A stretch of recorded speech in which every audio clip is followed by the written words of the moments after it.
Shalom, Brukba, welcome. Um, Shalom. Yes. Turun Smack. Smack. Yes. My voice is dead and my tongue is in seizing. Because I just recorded a 57-minute video on the Injil. And I lost a nerve in my tongue, so sometimes it just spazzes up and I just lose the ability to speak. Usually God uses that to humble me if I'm trying to be eloquent. Like in a prideful way, I just bleh, and then I like slur all my words. If you ever hear me slurring, it's because I have a speech impediment. I just try very hard not to. So I have never noticed it, and I'm usually I pick up on things like that. So you've done well, Chris. You've done well. Thank you. Christian Gadfly should be joining here in a minute. He just texted me. So he'll be here, but we're going to go through Genesis 4 and Genesis 5. We finished Genesis 2 and 3 last week in 4.5 hours. It should not take us 4.5 hours to go through 4 and 5. We'll see. But yeah, we're gonna go through that, go through some of the stuff that they have. Hello, we are live, by the way. The PP champion of 98. So we already have people watching. Yes, we already have people watching. Okay, I won't say those evil racist jokes I was going to say. If you want to stream to your audience, you should still be able to if you want, but otherwise you can just keep going. Oh, yeah. I won't last 4 to 5 hours. Neither will I, if it makes you feel any better. And What's Jesus our topic is tonight so I could tell it on my channel? Genesis 4 and 5. Yeah. And as I was telling Steve and everyone else before you joined, I just recorded a 57-minute video on the Injil, and my voice is dead because I was talking for 57 minutes straight, and I cut down all audio that was less than 34 decibels, and it was 49 minutes of straight speech that I just did. So, well, hold on. So it was on the Injil, you said? Yeah. So you know what the Injil is? I do know what the Injil is. We finally know what the Injil is. Yeah. We know what the Injil is. I was going to ask you what it is, but you just spent 50 minutes talking about it. You probably don't want to talk about it anymore. No. Yeah. And maybe all of us after this live stream should go watch your video on the Injil. Maybe that's what we should do. That's going to come out on Friday. But on Friday, we'll watch it on Friday. Yes. Put your alarms. Yes, set your alarms Friday at noon Central Standard Time. How are you, Stephen? I'm all right. Your beard looks glamorous. It does. Really? Yeah. You remind me, you look so you both have like the facial structure and you also have almost the beard length of the dude that made the bird cage in his beard for the beard competition. Oh, I remember that guy. Yeah. Oh, yeah. People told me that before, and that was when my beard was a lot shorter. And they're like, "Hey, that was when beards were." When I first started growing this, it was only in my area. It was only viewed as a terrorist thing. So I had police called on me and stuff just for having just a beard at all. Yeah. And so when anybody ever heard anything about a beard or saw anything regarding beards, I was the guy to be like, "Hey, did you see? Look, here's a beard. Look at this beard." So I do remember that because that was a while ago, wasn't it? It was an awesome video. It was like 14 years ago or something like that. Yep. Yeah, so my beard, this July, my beard turns 19. You have a birthday for your beard. It's adorable. That's when I stopped to. I'm too impatient with mine. I'll get like a cold and then I have snot coming out of my nose and man, it's so annoying. Yeah, I can't handle it, man. Whenever it gets past a certain length and just gets itchy and everything else, and just like the mustache gets me the most because it goes. Mine curls inward, so I just eat it. That's what mine does. Rip it out. I was so glad when it finally got long enough that like I can. It still does that, but I can like do this and it'll stay away. Is there enough substance there where you can like wax it and twirl it? Like yeah, I did that to make my kids laugh once, and my oldest daughter thought it was hilarious. My youngest daughter thought it was terrifying. Well, you can make them say whatever you want them to say once you tie them to a railroad track with your mustache. Like that. Oh, is my beard funny? Chugga chugga, here it comes. Not anymore. Yeah. Yeah. Okay. I'm gonna be coughing because I'm hoarse. Just so you guys are aware. Well, then you'd and be my tongue, neighing. I'll be. Sorry. Okay, the Judaizing I can deal with.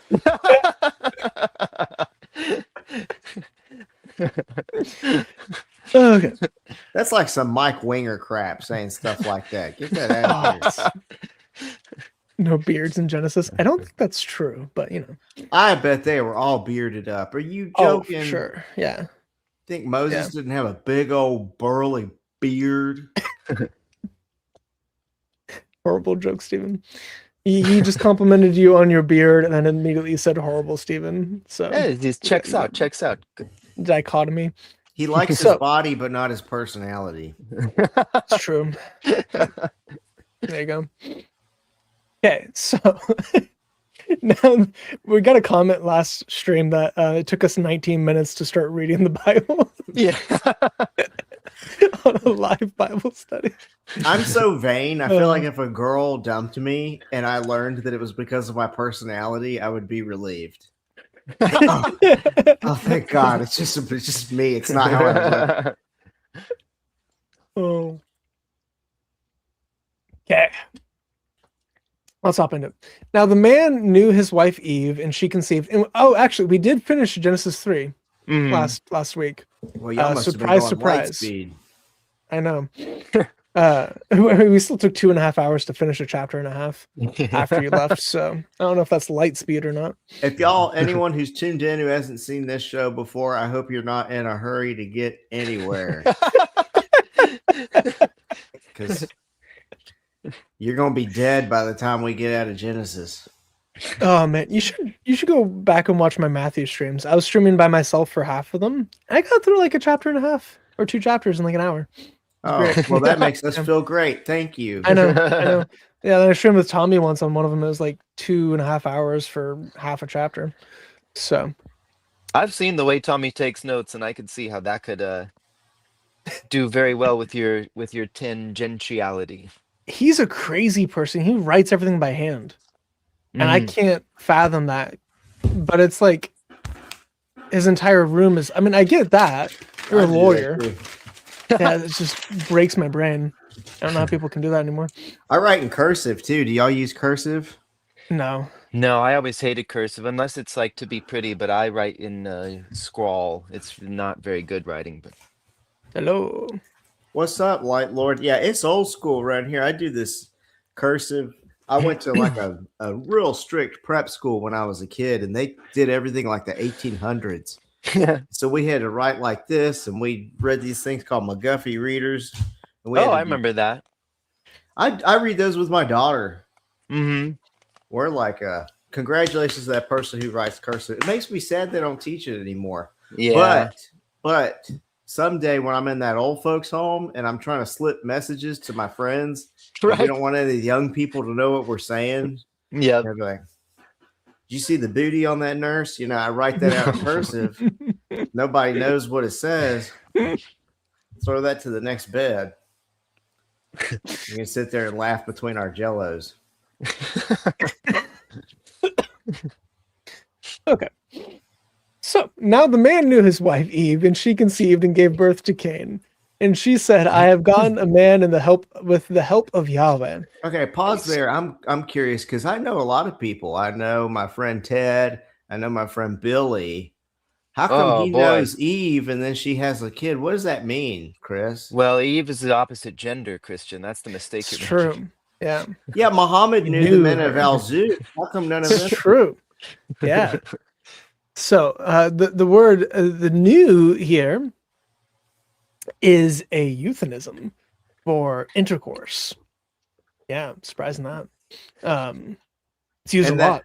And the Hebrew term yada has kind of this feeling of experiential knowing. So think like how when someone explains something to you, you don't really know it till you do it yourself. You know it then. Yeah. Then you know it. And that's kind of more the Hebrew idea of knowing. And that's the same word that's used for the tree, the knowledge of good and evil, is that kind of knowing, the yada. Mm-hmm. You have to experience the good and evil Yeah, experience the good and evil to actually be partaking in it. Kind of like Romans 7, where it goes through like once you know sin, once you've experienced sin, once you've practiced sin, then you die spiritually. You like participate in the fruit of the knowledge of good and evil. But instead, here you're participating in your wife's nakedness. So you're not just knowing your wife's nakedness, you're not just looking at it, but you're knowing it, you're participating in it, you're experiencing it, what it's like. Which every man who's ever had a wife can say hallelujah, amen to that. You know what's interesting is in Spanish, there's two different kinds of knowing. You don't know any Spanish? There's conocer and saber. And saber is like knowledge knowing, and then conocer is to know, like, oh, I know my friend Billy. Relationally, yeah. Yeah. Like being familiar with. So conocer would come from like conscience, like being aware of something. Maybe it's, I think it's related to the Greek ginosko, which means to know. Yeah. Okay, yeah. Listen to this. So if it's conjugated for the first person singular, in Spanish it's conosco, and in Greek it's ginosko. It's like, I wonder if that's related. There's actually more cognates between Spanish and Greek than there is between Spanish and, well, probably not between Spanish and English, but Greek and English. Right. Yeah. So Greek English has a ton of them. People it has like a ton, but Spanish has even more. It's crazy. Right. Like I Greek, just like to say Latin, real quick and Germanic. Yeah. That I thought I was bad, and I'm really stepping back, trying not to participate in all these flying gin comets of tangents, and so my conscience is clear, and I hope the audience can attest to that, because I'd love to talk about what you guys are talking about right now, but I'm going to be quiet because they're probably all commenting. I wish we could hear Steven's thoughts. He's got that cool beard. Why is he even on the stream if he's not sharing his thoughts about Gnosko? That's probably what they're saying. We probably need to just speak amongst ourselves a lot more often than we do. And that way the live streams will be a little bit more streamlined, like a streamlined live stream, because we'll have already gotten all this out of our system. Maybe we need to hang out more, guys. I wish we could hear Stephen's thoughts. Yes, I told you. It's a passive. I love it. I love it when like the chat like helps set up a joke for you. I had a whatever else, bros. Whatever else. This is my boy.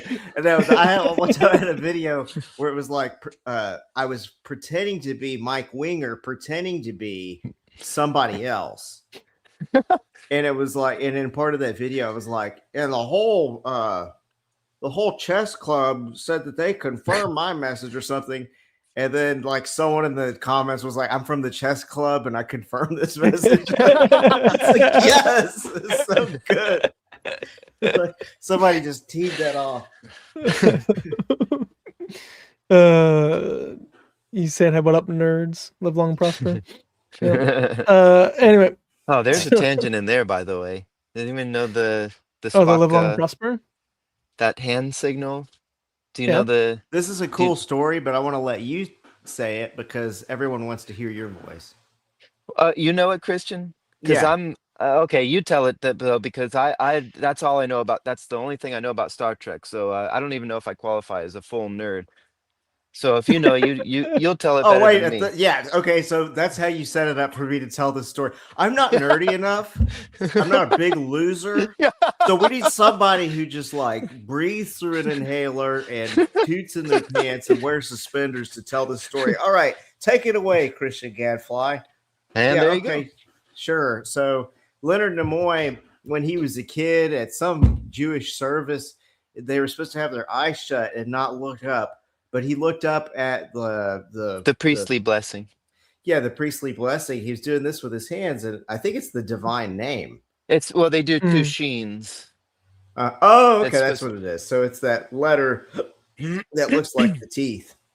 Mm-hmm. He was doing that with his hands, and that's where he got it. And he wanted to come up with like a greeting, so it was live long and prosper. Yeah, if you're ever at a synagogue when they'll call up some Levites to do the priestly blessing over the congregation, and they hold their hands out with the the two sheens. I forget. I'm not up to date with this. But I think it's for Shaddai, like on the mezuzah, they have the sheen on there. Mm. And so when they recite the priestly blessing from Chris, where's the priestly blessing? Numbers. Yevarechecha Adonai v'yishmerecha, Yisa Adonai panav elecha v'chuneka, Ya'er Adonai panecha v'yasem lecha shalom.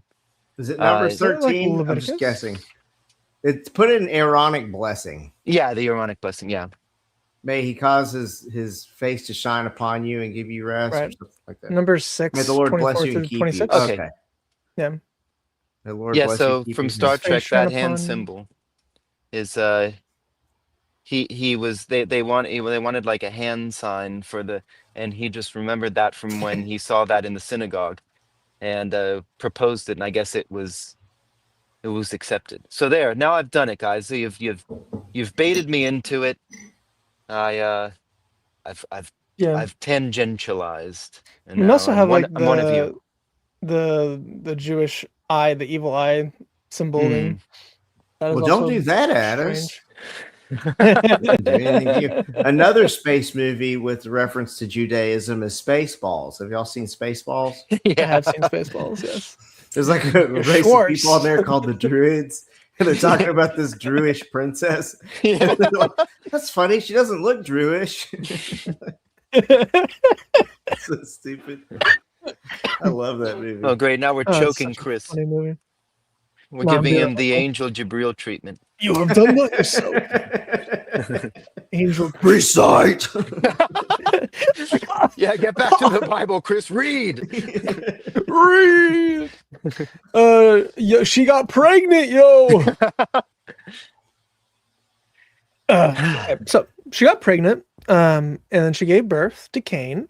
Then she got pregnant again, gave birth to Abel. Abel was a keeper of the flocks because he's based, and Cain was the cultivator of the ground because he's less based.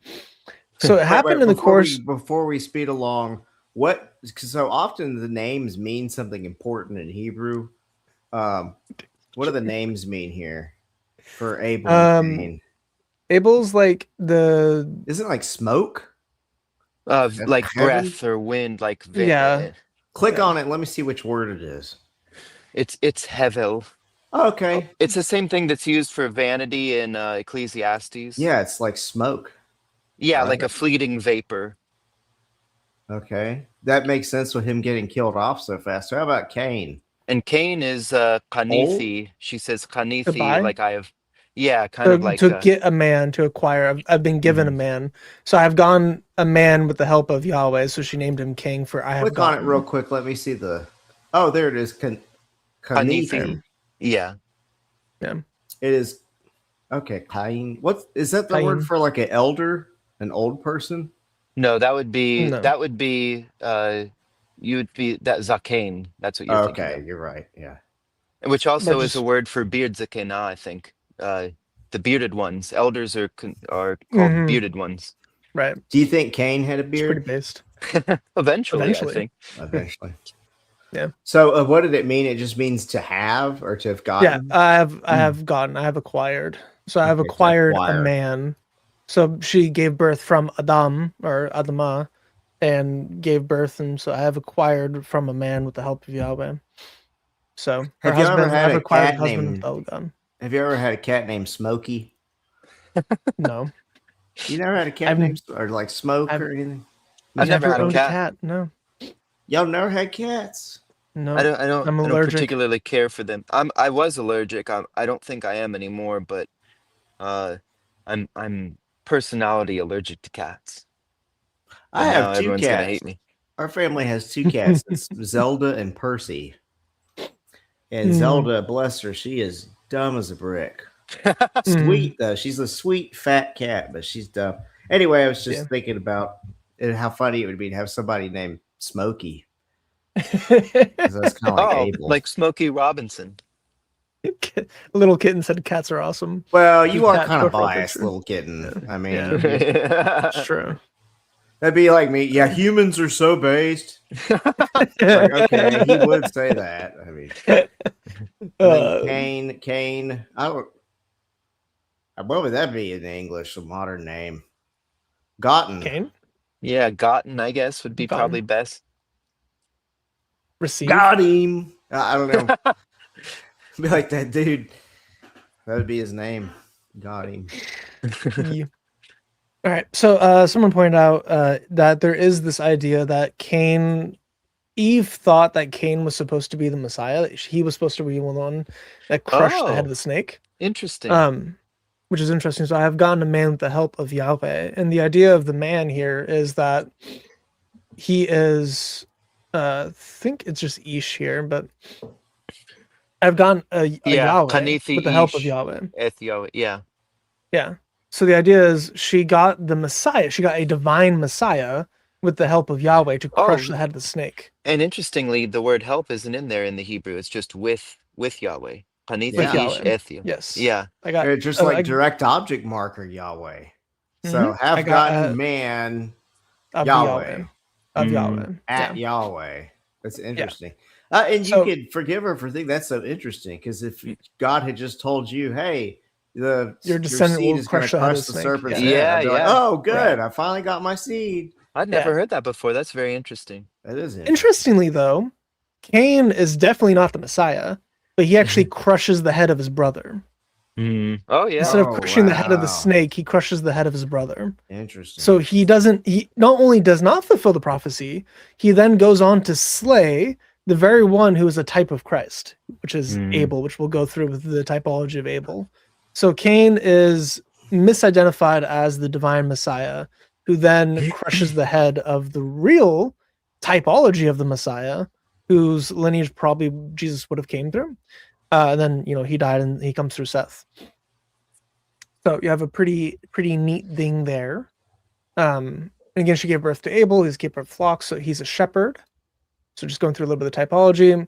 So it happened in the course of time that Cain brought an offering to Yahweh of the fruit of the ground. Abel, on his part, also brought the firstborn of his flock and of their fat portion. So he brought a lamb. Yahweh had regard for Abel and for his offering, but for Cain and for his offering, he had no regard. So Cain became very angry and his countenance fell. So he brought a firstborn of the flock.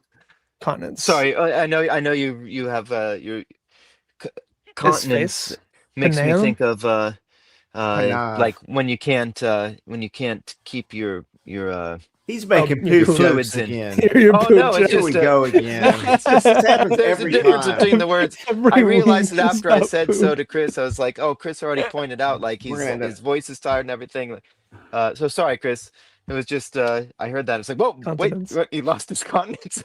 Okay. Everybody out his there spell. who's listening, try to quit thinking about poop. Stephen didn't mean to do that. He got us off track again. Last time we talked about eating poop and pee for 20 minutes. Same with the one before that. We're not doing that this time. We've grown.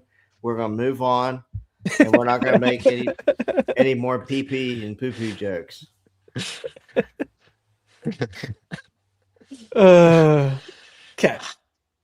So he brought a firstborn of his flock, so the firstborn sheep, and the fat portion. So he brought exactly what the law would dictate later on. And Yahweh enjoyed his sacrifice, but Cain and his sacrifice, he didn't have any regard because he just brought fruits of the ground. So it wasn't the firstborn. It wasn't like the first fruits, and also it wasn't the choiceness of his crop. It doesn't actually say. It could have been, but it's silent on that. So there'd be an argument from silence. But the idea is Abel not only brought a sacrifice that was in line with the temple system. Cain technically kind of did, because he brought maybe a grain offering, depending on if he was producing like fruit or grain. It says the fruit of the ground, but I don't actually know. This is literally just fruit. But I don't remember if this is like a general term for like an idiom, or if it's literally like he brought apples or grapes. Yeah, But fruit could be Hurry. Click on that it's word. kind fruit. of like it's literally just fruit. This is the word for fruit. Yeah. Oh yeah. Whereas it does point out though with Abel, from that word you've got highlighted, Chris, the mi bichoroth, from the firstborn. Mhm. So probably I would think that because it points that out specifically when it comes to the flock, that Cain probably wasn't bringing the best, just Right. seeing as though because that's Is highlighted, yeah, distinguish from the other one. right. Yeah. So then we have my money is on papaya for the fruit that he brought us. No poop talk. Why are we here? Then he asks a very serious question, Christian. Is I'll zut on the table though if there's no poop jokes, because technically you kind of have to talk about poop if you're gonna talk about the al zut. Oh, They kind of go hand in hand. Whenever you guys, think I about do it. got to say, this will be, God willing, this will be the last time that I just do one of these things that we all do. But at work today, one of my coworkers looked at me and she goes, "Hey, I know you like have studied Islam. Something I just saw a video on TikTok yesterday that uh I was like, what? And so I thought I'd ask you about." She's like, "Have you?" And I already knew what it was going to be. And she goes, "Have you ever heard of a story of Muhammad going out into the desert?" And I just started busting out laughing. So this is a person that's not in any sort of like the circle we're in, and somehow the Al Zut story made it to her TikTok, and That is so amazing. it's it's out The there. Al Zoot have a way of getting around, you know. So that Always was moving around. just that was to me, I was like, wow, this is weird. The Al Zut is now like people are just regular Christians are gonna be hearing about zooting all this, over the and place. yeah. Yeah. Oh, it's great. I love it. That's a way to put it. I think the internet will be the downfall of Islam. I really do think that. Maximum penetration of the Zeitgeist. Wow. There is a Wow. new Zoot guy since Raymond Ibrahim introduced it to the world. We're living Oh, with Zootgeist. that's great. Okay, so Sorry, Chris. we have Cain bringing not as good of a fruit, or not as good as an offering, because his heart wasn't in it, showing that God actually cares about our hearts. Abel did bring it, and he was rewarded. His poop fell, and then Yahweh said to Cain, "Why are you angry, and why has your countenance fell?" I gotta say one more Countenance. thing about being incontinent. Oh. Have y'all ever seen Impractical Jokers? Yeah. No. So there are these guys who do like hidden camera type prank videos, and they'll prank each other, and they make a fake focus group. I'll be quick, songs of relief, I promise. They make a fake focus group where they're selling these fake toys, and so each person makes the toy for another person, so they don't make their own toy, and then they're trying to sell the toy that somebody else made, and the other person's trying to sell a toy. And one of the toys in the focus group is called Grandpa Whoopsie. And it's like this little old man doll, and you can push a button and it shoots pee out of it. And so this guy's trying to sell this like it's a good, fun toy, and it's just this old man that pees. This is what I'm thinking about. Yeah, man, diapers are great, man. But for Cain and his offering, he had no regard, so his face fell. And then, why has your face fallen? If you do well, will not your face be lifted up? And if you do not do well, sin is lying at the door, and it has desire for you, but you must rule over it. So we went over after Christian left that this word desire is the same word used of Eve for her husband. So it's not a good thing. It's not a good desire. So it's not like Eve is going to lust after her husband. It's more so she desires something she's not supposed to have about her husband. So she's desiring the position of her husband. In the same way, sin is desiring its place in our lives, and it wants to rule over us. Or domination. Yeah. She wants to wear the pants in the relationship, just as sin wants to wear the pants in our life. It wants to be, no, Jesus take the wheel, sin take the wheel. Yeah. So I want to say pretty something weird about based. the word for face in Hebrew. It says your face Yeah. is fallen. Pay Yeah. attention to that word. It's a super interesting word in Hebrew because they'll sometimes have one word because it's an ancient language. It doesn't have as many words as our language does. Right. We have like over 100,000 words in English, and they have maybe 8,000 words in ancient Hebrew. But that word for face can be like your presence or your reputation or like in your midst. Mhm. And so, Yeah. yeah, Above something, like the surface of something. yeah, and Because it that's talks about how the Holy Spirit was hovering over the face of the waters. Mhm. and later on, whenever there's the angel of the Lord, sometimes it's called the angel of the face of the Lord. Mhm. And Yes. thank you, Chase McWilson. That so it's kind of like I think it's cool because it's like how they call Christ the image of the invisible God, and the angels Mhm. called the angel of the face of Mhm. God, Mm-hmm. the Panav. Pretty based. Yeah. I think the Vav there is not necessary, by the way. That's Um, the third person Yeah, His. it's just his the uses the face. ruler. Yeah. Yeah. So you have So it's Panach, yeah. Panav is his face. Panacha, yeah. That's Uh your face, Panecha. The Cha yeah. is the your. Yeah, Your pain. I think pain just is the noun face. Pain. Pani or Yeah. Pana. So Yeah, panecha. Panim There's is the your plural, and you see that a lot. faces. And in Well, fact, I think even it's the angel is the faces of Genesis God. 1. It's Genesis 1 plural is there. just Pane. Pane. Pane. Yeah. So Yeah, that's this is the actual root. This is just the face of construct. Pene. yeah. Yeah, pene. If So it's you in can a see the hey genitive here instead of the yod. if it's in a genitive construct, it can be plural and the mem is still dropped. Yeah, So that like might in be like Right. waters of would be may. Mm-hmm. A lot of no one followed any of that.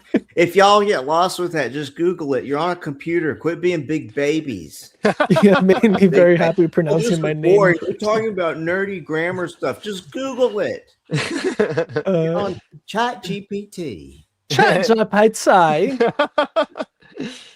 Does face mean face in Hebrew? Ari? Oh. I bet So modern English has more words than ancient yeah, Greek. And then as far as modern Greek, I don't know, maybe. I still think it's not true. I do think there is a thing of because Greek is an inflective language, the ordering of words don't matter as much. So if you're talking about the ways you can construct a statement, Greek is infinitely more. Yeah. Like even Significantly more. the Even pronouns for will like a be single like sentence. Yeah. it'll be like 8 ways to say I. Right. You Right. know. Yeah. Mm. And you can add the article like for in front of anything and it doesn't matter. Like the articles are just made up and they're just for fun. The articles decline the same way the pronouns do. It's so annoying. So there's like a whole chart. So back when it was more popular to do all that trans stuff, I had a on my profile on Instagram, it was like, I identify as an ancient Greek. My pronouns are autos, autu, auto, auton, altoi, alton, altois, altus. I go through all of the declensions and all of and when you're referring to me in the third person, when you refer to me in the second person, my pronouns are and I had the whole pronoun charts for like first person, second person, third person. Can you imagine trying to talk to somebody who identifies as an ancient Greek? And every time you get their pronoun declension wrong, they just get pissed off at you. You hateful bigot. You did a microaggression. You're speaking to me in the accusative tense, and I'm singular. I'm grammar fluid. So you have to adjust based on my mood of the day what grammar you apply to me. It'd be such a nightmare if trans people use declensions in their pronouns. So Dan Wallace, he's a Greek New Testament scholar. He's super based. If you have not gone through Dan Wallace's work, honestly, you can stop watching the stream, go through that. He has one video on Veritas, which is like I think every Christian should watch. It's like 2 hours long. It goes through the New Testament, and like I think the title of it is "How Badly Has the New Testament Been Corrupted" by Dan Wallace. And that guy is a national treasure. He's the one who's doing a lot of the microfilming of the ancient manuscripts. So the reason why we have hundreds of thousands of manuscripts now to look through is partially because of him and his team and the stuff that they're doing. Yeah. So we have almost as many manuscripts not documented and filmed and transcribed as we have that are. So our actual total data that we're working from the ancient manuscripts are significantly limited by the man hours required to work on them. So we could actually be translating from several thousand more manuscripts. They're just not worked on yet. So he and his team have been doing that over the last like 30, 40 years. Just been working on getting most of those documented, doing microfilm. Has he scanned in the Sinai Bible? I'm glad you got that. That was an obscure reference. Not that obscure. Dan Wallace does Indiana Jones type Indiana stuff. Jones kind of Absolutely. stuff. I don't think he's eating monkey brains and stuff. Dude, he is super based, yeah. No, the Sinai Bible for sure has been documented by, if anyone's found the Sinai Bible, it's been Dan Wallace. But he discovered over 600 ways to say John loves Mary in Greek that is proper grammar, using only agape, not even using the other types of love, just John, agape, Mary. And there's over 600 ways to say that sentence because of Greek being nonsensical sometimes. It's exactly why I don't like Greek. I started trying to learn it. I'm kind of scared that Dan Wallace might be a nerd. Hey, let's get him on the stream, Chris. I wish I could. I'll reach out to him, see if he's like, hey, you wanna do a stream? Yeah, I'd be super. I would just like sit there and just listen to him for the talk for a couple hours. Yeah, You wouldn't interrupt him to talk about eating poop and pee? I would not interrupt him about talking about poop and pee. Not with a PhD on here, huh? We'd all clean up our act, wouldn't we? Yeah. Wouldn't we, boys? No, sure. No, I wouldn't. I mean, that'd be fun. I'd definitely do some dad jokes every once in a while. He does really funny dad jokes. He knows how to work a crowd. He's awesome, dude.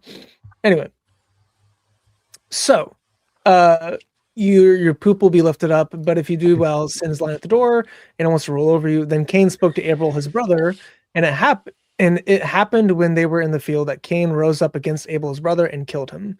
So again, it's the false Messiah crushing the head of the type of the real Messiah. Then Yahweh said to Cain, "Where is Abel, your brother?" And he said, "I do not know. Am I my brother's keeper?" He said, "What have you done? The voice of your brother's blood is crying out to me from the ground. And now cursed are you from the ground, which has opened its mouth to receive your brother's blood from your hand. When you cultivate the ground, it will no longer yield its strength to you. You will be a vagrant and wanderer of the earth." So again, the cursing that Yahweh does in the beginning of Genesis seems to be the opposite of what all these people were designed to do. So Cain was raised to be a field worker, a tender to crop and fruit, and now it's going to be nothing. So he has no way to make money to then like barter and trade or any of that stuff, and he can't produce for himself. So now he's going to be reliant on other people, or he's going to be reliant on like robbing people, or he's just going to starve to death. Either way, it is the opposite of what he was meant to be. And sorry. Keep going. I was going to say, scroll up to verse 8 real quick. I want to see something. Spoke to Abel, his brother. Okay, so this must be the Masoretic text. Is that correct? This is the Masoretic text over here, yes. So this is the Lexington Hebrew Bible, which is mostly based on, I think, like the Aleppo.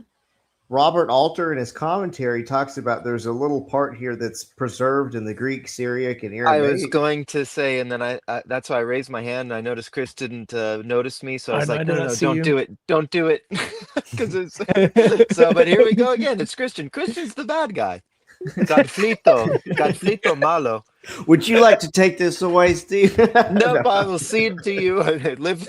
Live long and teach well, Christian. So these other versions preserve what Cain says to Abel, and it's just, let us go out to the field. So he lures him out to the field alone before he does this. and for whatever reason that fell out of the Masoretic text tradition. Interesting. Is that in the Dead Sea Scrolls? I'm surprised you didn't know that, Chris. I was. Not That's know why that. I was like, I was waiting for you to read it, and then I thought you'd get to it, and when you didn't, I thought, okay, good, we don't need to do that. Chris can just get right through. But that's one of those things I would think you would know.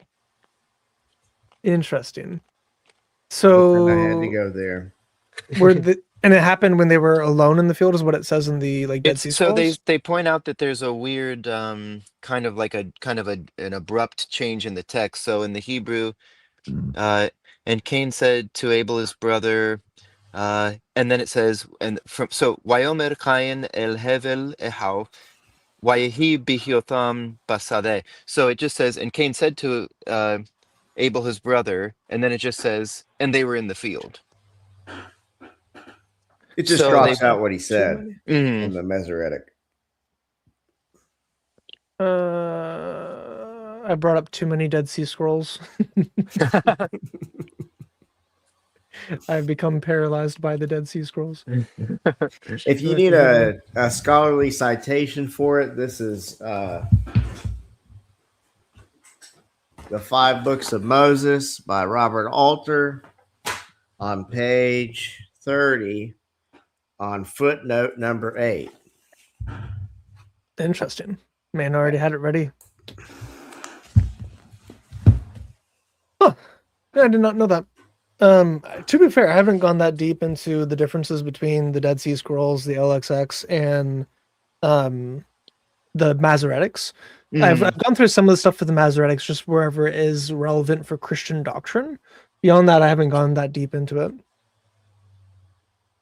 But most of the stuff I've compared in the Masoretics to the Dead Sea Scrolls have lined up pretty well. Yeah, it's usually pretty well. To be fair, I was going through the Great Isaiah Scroll for all that, and that's like mostly identical. So the only real difference is the Dead Sea Scrolls usually adds vowel markers, whereas like a yod, an aleph, or a vav, the full spelling of words, right? The full spelling rather than the truncated, and then because there's also no vowel markers back then. So if they wanted to have like, I don't know, an etz here, they might add an aleph or so on. But yeah. Anyway. Interesting. Not a super different meaning, but I like to get us back as close as we can to the original text. I mean, why not? Right. You know? Yeah. And also it indicates that they're not just the only 2 people on the planet other than Adam and Eve. There was probably a community at the time if he had to specifically bring him out alone and then kill them. So, and Cain said to Yahweh, my punishment is too great to bear. Behold, you have driven me this day from the face of the ground, and from your face I will be hidden, and I will be a vagrant on wonder on the earth, and it will be that whoever finds me will kill me. So again, there's a multiplicity of people by this point, and that makes total sense. Even if it's just Adam and Eve, they likely had kids as much as they could, especially if, first man, first woman, if she's perfect. I can't imagine how beautiful she would be. If I'm the first man, I have a beautiful wife. I'm popping out the kids. And so by this point, they're probably adults, or at least I would imagine God has put them in the place where they are able to be accountable for their actions. And that age is 30 in the Bible. That's whenever priests are allowed to serve. It's when a lot of the prophets started to serve. I say a lot of, there's at least like 2 or 3. It's when David became king. It's when Jesus started his ministry. Like 30 is a typical age for adulthood in the biblical like context. You also have like 40 and 50 as other ages of like maturity and adulthood. Which is why, like, does it ring any bells, Chris, that I feel like at age 20 is when you're allowed to go out to war? Does that sound, is it in Exodus that I'm thinking of? I don't remember that. Or is that when also when you're counted as when you have to pay for the Numbers. the temple tax, or the tabernacle tax? That's Numbers 1:3. So that's actually part of the cross thing, wherever he has all the people line up and be in their encampment, and that counts all of the able-bodied men So that's 20 and under, or different from 20 and older, which is also interesting because David went to war before he was of age. So they didn't stop men from going to war at that time. You were just expected to be able to serve in the army at that point in time. So, yeah. Which is also kind of interesting, the fact that you're able to serve in war, but you're not counted as a full adults. And the same thing happens nowadays. Like, you're 18, but you can't drink. But you can go to war and die, and like, you know, the whole thing. But yeah, so even if it is like 20, 30, 40, 50 years old, and then this event happens, which we don't know when that event happens. The only time that we know is when Seth was born. And if you subscribe to the idea that the earth is young and that there's a 7,000 year prophecy of 6,000 years of man's reign and a millennial reign of Christ, if you subscribe to that, the only way you can count from that would be from the death of, or like from Seth's birth backward. Sometime during that reign of 90 years, sin entered into reality. So you'd say from 60,000 or 6,000 years after sin started, you go 6,000 years, that's whenever Christ will return. Because we don't know that when that happened, we don't know when Christ is going to come back. It'll probably happen on some form of Rosh Hashanah. But again, we have very little to go off of when he's exactly going to come back. Especially because even though Jesus used the idiom for Rosh Hashanah of you don't know the time or the hour, because you have to see the moon to be able to establish the time and the hour, it might not be Rosh Hashanah. Who knows? Yeah. Anyway, I held to that view for a very long time as a kid. I don't hold to it nearly as strong now. And now I'm just kind of like, we'll see when we see. Either way, we're called to go preach. You know, whether or not I know the end is going to happen tomorrow, the way I live my life really shouldn't change that much. I should still be serving the kingdom. I should still be doing the will of the Holy Spirit, whatever he has for me. It doesn't matter when Jesus comes back. It matters, are you following the will of God in your life or not? But, yeah. Anyway. I see something interesting in verse 9. Sorry to take us back, but where he says, the Lord said to Cain, where's your brother Abel? And he said to him, I do not know. Am I my brother's keeper? I'm looking at the Hebrew. It says, V'yomer lo yedati shomer achi anochi. To me, that looks like he says, and I don't know guarding my brother So it looks like it doesn't look like a question to me. I might be getting all this grammar wrong. Stephen can fact check me, but it looks like he's saying he doesn't experientially know guarding his brother. So Wayomer, he said, Lo yadati, I don't know. And then I don't know. Hashomer achi anochi. So yeah, the ha before shomer is not making it the keeper. The ha is because you see it's the is it a participle? It's the patach with it's the shortened one. Which means that hey in front of shomer is a question. It's like a question mark. Oh, okay. So keeper of brother, am I? Okay. Yeah. Am I? Yeah.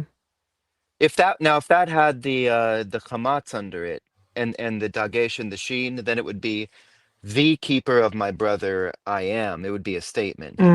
But that hey there is the question mark, basically. Okay. All right. Y'all can continue where you were. Right.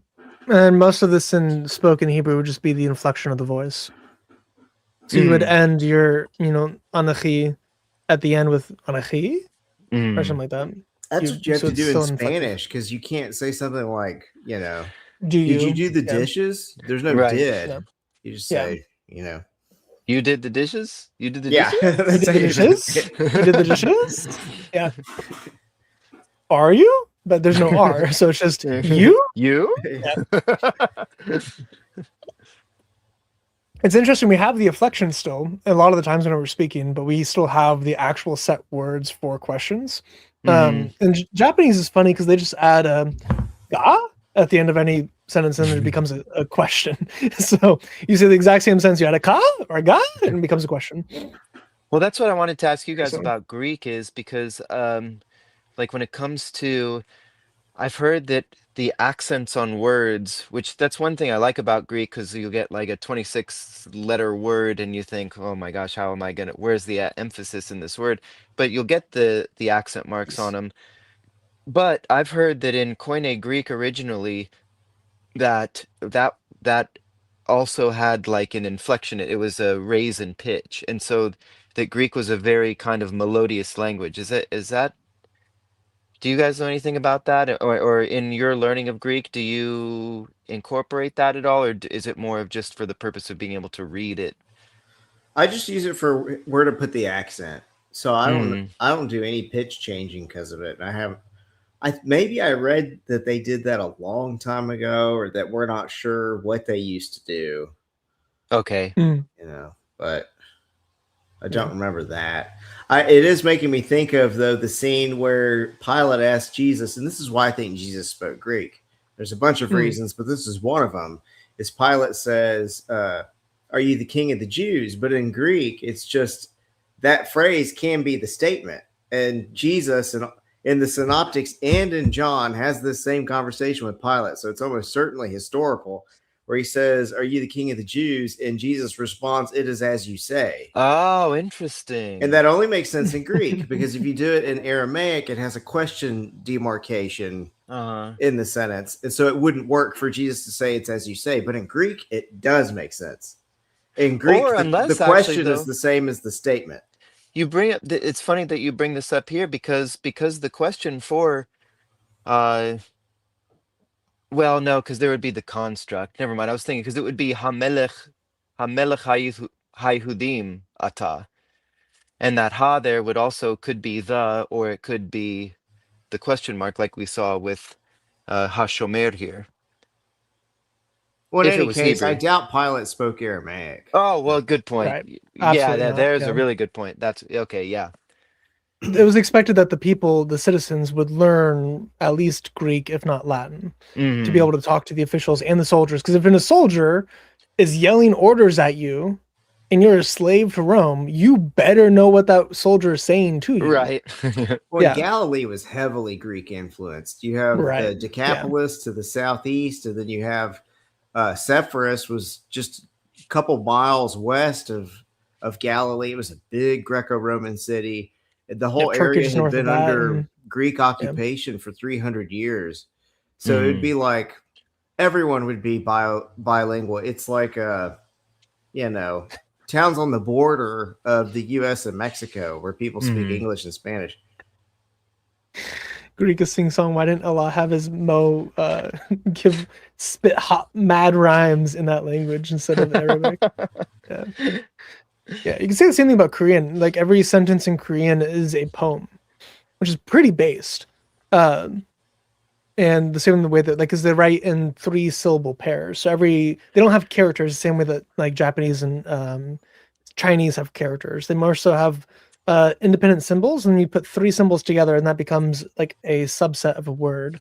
And then you typically have some like poetic rhyming or structure to the sentences that you're saying, which The is silliest pretty neat. sounding language out there, and I hope this doesn't offend any viewers, is to me Cajun. Vietnamese. Oh. Vietnamese sounds so funny. Like, Yeah. yeah, when people speak Vietnamese, it sounds like somebody making fun of like Asian. Like when Right. people are trying to imitate Chinese here, that's what Vietnamese sounds like. It sounds like people trying to exaggerate Asian languages. Yeah. Speaking of which, so Songs really said, "What you know about Japanese too?" I was just saying the same thing. 'Cause she made a comment of, Japanese Japan is ends way with more a soft, and it yeah, doesn't grate your ears like Vietnamese. yeah. So I The studied vowels almost sound like Spanish to me, right. Japanese. I And studied then Japanese Chinese for a just sounds bit. like a whole lot of sure, sure, sure, sure. Like a bunch of SHs. Yeah, Yeah. their tonal languages get me. But for like my Japanese experience, it's like Hajime meshite, Chris des, America jen des, like very somewhat basic, but like I'm a weeb, so that helps a little bit. But I can watch anime without subtitles. I choose to still have Oh the subtitles wow. on because of like nouns. But I've studied and been around Japanese for about 11 years now. Oh Um, wow. hopefully I'll eventually be able to do like a mission trip to Japan. And then like be able to preach in churches and all that stuff. But yeah, as far as like the nerdy stuff with languages go, Japanese is the one I probably know the best. And then Hebrew, Greek, German, Spanish, Arabic. Are you going to be coming on here with cat girl ears next time? Oh yeah. You say that. But oh no. Chris, would you I don't know how to say this in Japanese, but if you want to enlighten the viewers, would you kindly mute me for a moment while I go attend to something, figure something out? There's been a disturbance in the force. Yes, absolutely. I don't know how about you said it in. I do kind of have that Japanese, but in Spanish it's el tiene que orinar, or you could the silly way el tiene que hacer un pipí. Un pipí. Yeah. You sound like a little kid. El tiene que hacer un pipí. Yeah, toilet is toilet, or it's essentially because they don't do L's, so it's still toilet. So most of Japanese words for like anything semi-modern is just English words for it, and there's no L's. But it's an R instead of an L. Are you about to say something racist? So it's tori. Say how they would say toilet, Chris. Tori, or someone like instead of saying smartphone, they say smartphone. Just I wanted to hear you go toilet. Toilet. That's trying to set you Which, up. If you're talking to Japanese people, it's actually significantly easier to talk in a stereotypically making fun of Japanese accent because it's easier for them to understand than if you were to just talk in normal English. Makes sense. Yeah, so if you say like, yes, my name is Chris. Thank you so much for having me. You do stuff like that. It's like, oh yeah, no, I got that. Good job. Yes. That sounds like Watto from the guy who sells pod racer parts. Do you know what I'm talking about from episode 1? Handsome. Hey, you want to make a deal? Yeah. Hey, Aniki. I think your Jedi friend here is going to lose everything. I'm going to end up owning him by the end of this week. Wow, you were too good at that. Watto. There's a channel called Red Letter Media, and they do a video making fun of that movie, and they talk about, we really support George Lucas. He's real into diversity. He's got Asians, and it's just like this the two way aliens with an Asian accent. It goes through all the different races. It's just the different how the aliens are all like racist stereotypes. Yeah. Most of them are Asian too, like this is getting out of hand. Now there are 2 of them. Yeah. Like, what are you doing, my guy? It's crazy. Jar Jar. Yeah. Misa no line. Oh, yeah. Anyway. Yeah. So long language tangent aside, and Steven is back. No, my favorite part is since he can still hear us while he's peeing, my goal is to say something obscene while he's peeing and make him miss. Like he laughs too hard and like sprays out of the toilet of the toilet. Yeah. I leave for 1 minute and all of a sudden we're pointing out how racist Star Wars is. Racist is not racist. No. It's just pro-diversity. It's pro-diversity. No, I'll never forget when I was a little kid and we went to see episode 1. And at the beginning, they have those two the Asian diplomats. And I was like, the diplomats. Yeah. And I think I was only like 12 or 13 years old, and I'm like, it just sounds like they're making fun of Asian people. Yeah. Yes. And I was like, it doesn't even seem creative. Like, and it seems kind of insulting. Like, are there Asians sitting in here right now going like, I didn't even notice at all. So I was doing those voices all over everywhere. Probably offending everybody. The representatives of the Senate. Yeah. Didn't they even have like robes on and stuff? I thought this is. Yeah, they did. Yeah, they had the full headdress, the full robe. Yeah, I was like, this doesn't feel. If they very, bow, like... I think they did bow at one point, but like if they bowed or if they greet you, it's like, brother, pod racing. Do you run out of like cultures to create. Like you can literally make up anything about these people, and you just said like, oh, make them Yeah. seem Japanese. I mean, the original movies, ironically, like everyone was just white, Yeah. and then he had to make up for it in the prequels. Yeah. Yeah. Black sabers, not black sabers, purple sabers. No, that's Spaceballs. Although the black sabers do exist now. I see your Schwartz is as long as Yeah. mine. Oh, you're powering the Schwartz. Mel Brooks, that guy. He's one of those old timey like irreverent people where it's like it's brilliant, but it's so irreverent that you don't know how to feel about it. It's like, this is so truly funny, but also one of my favorite all-time movies is the musical version of The Producers. I watch it at least once a year. I just love that movie. It was directed by Mel Brooks and written by him. All right. Well, all right. Back to work. back to the Bible. This conversation has more drifting than Fast and Furious. The third one, Tokyo Drift. Yeah. I was gonna say 1, 2, 3, 4, 5, 7, 13. 8, 9. Yeah. So Yahweh said to him, therefore, whoever kills Cain, vengeance and will be taken on him sevenfold. And Yahweh pointed a sign for Cain so that no one who found him would strike him. Now, I am going to go on a tangent, but it's actually a related tangent. So I believe it's Mormons, use this as a sign that black people are cursed to hell. Yes. Because they say that they inherited the mark of Cain, and that dark skin in general, including the dark skin of the Native Americans, because Joseph Smith thought Native Americans were Jews.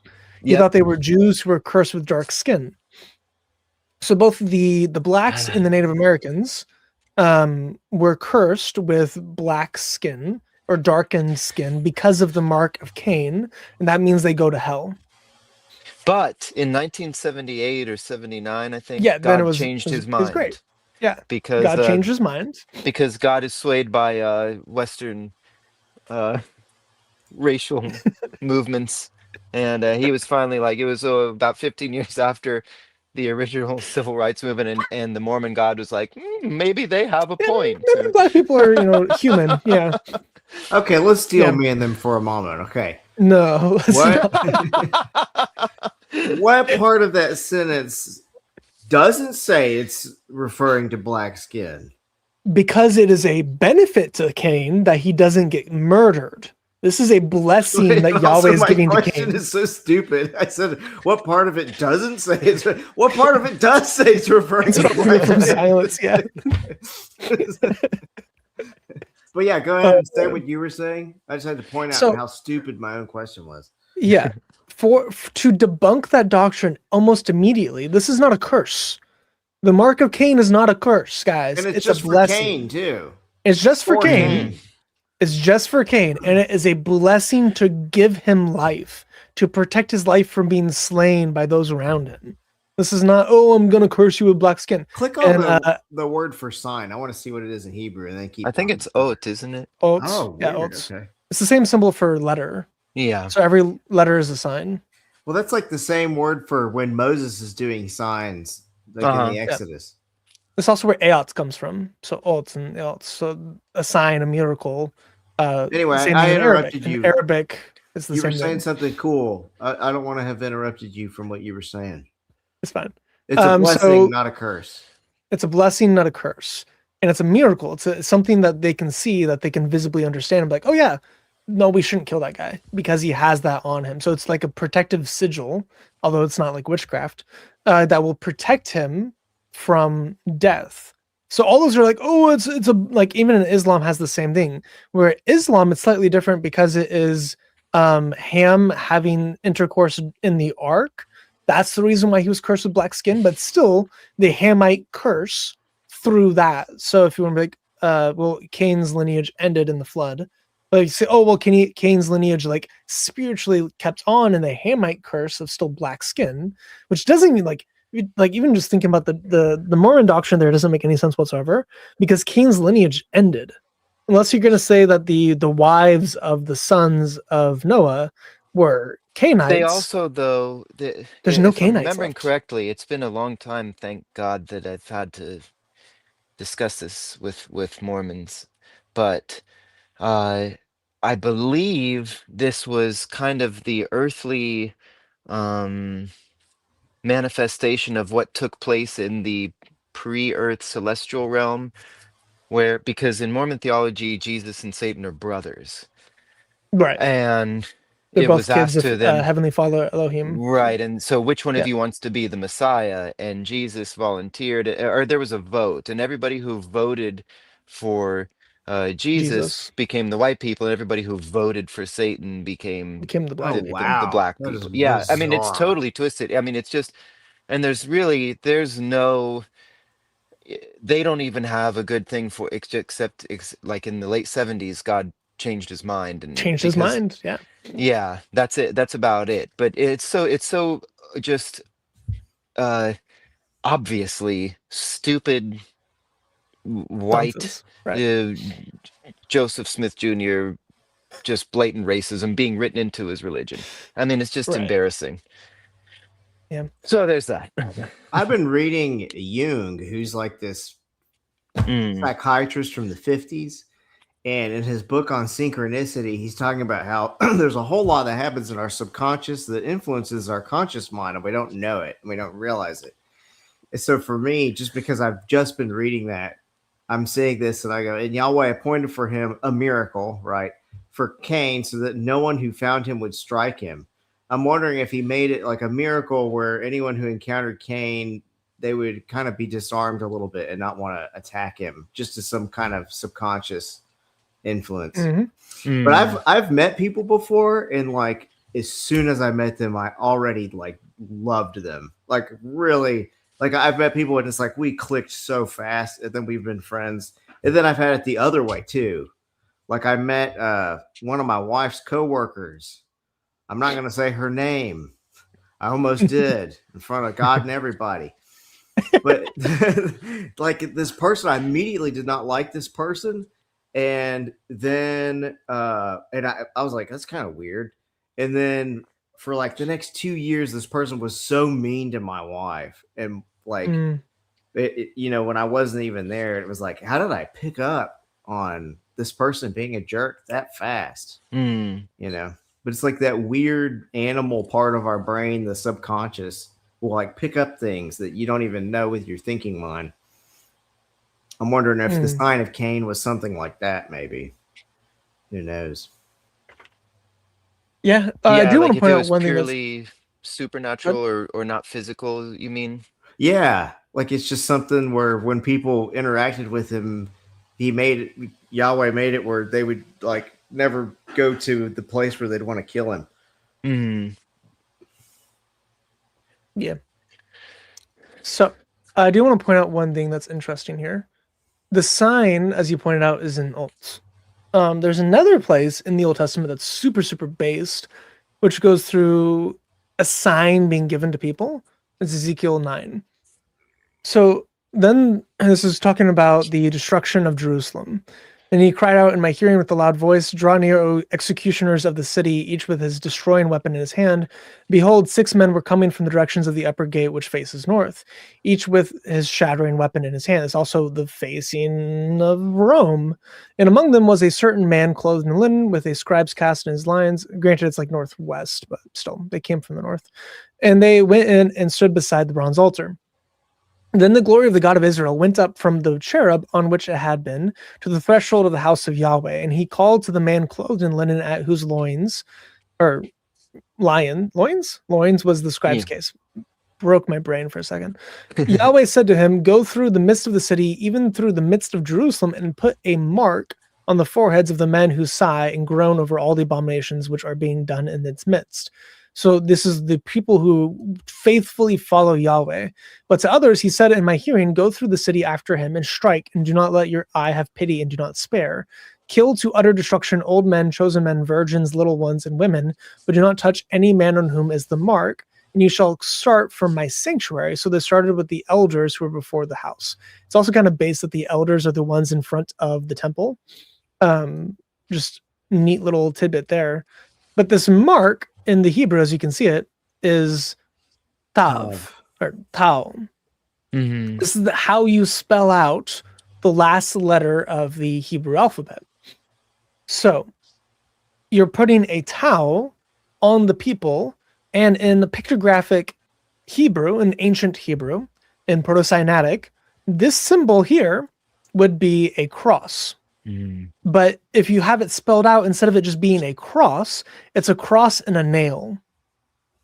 So you have a nailed cross representing the mark on the foreheads of the men who faithfully follow God, who will then be spared death. Yeah, so if they have the mark. Go back they to can be that redeemed. word for tav, and I'll tell your audience. So see that letter that looks like a staple that's busted on one side that he has his mouse over, that would be a cross shape. And then the one to the left of it, so you read right to left.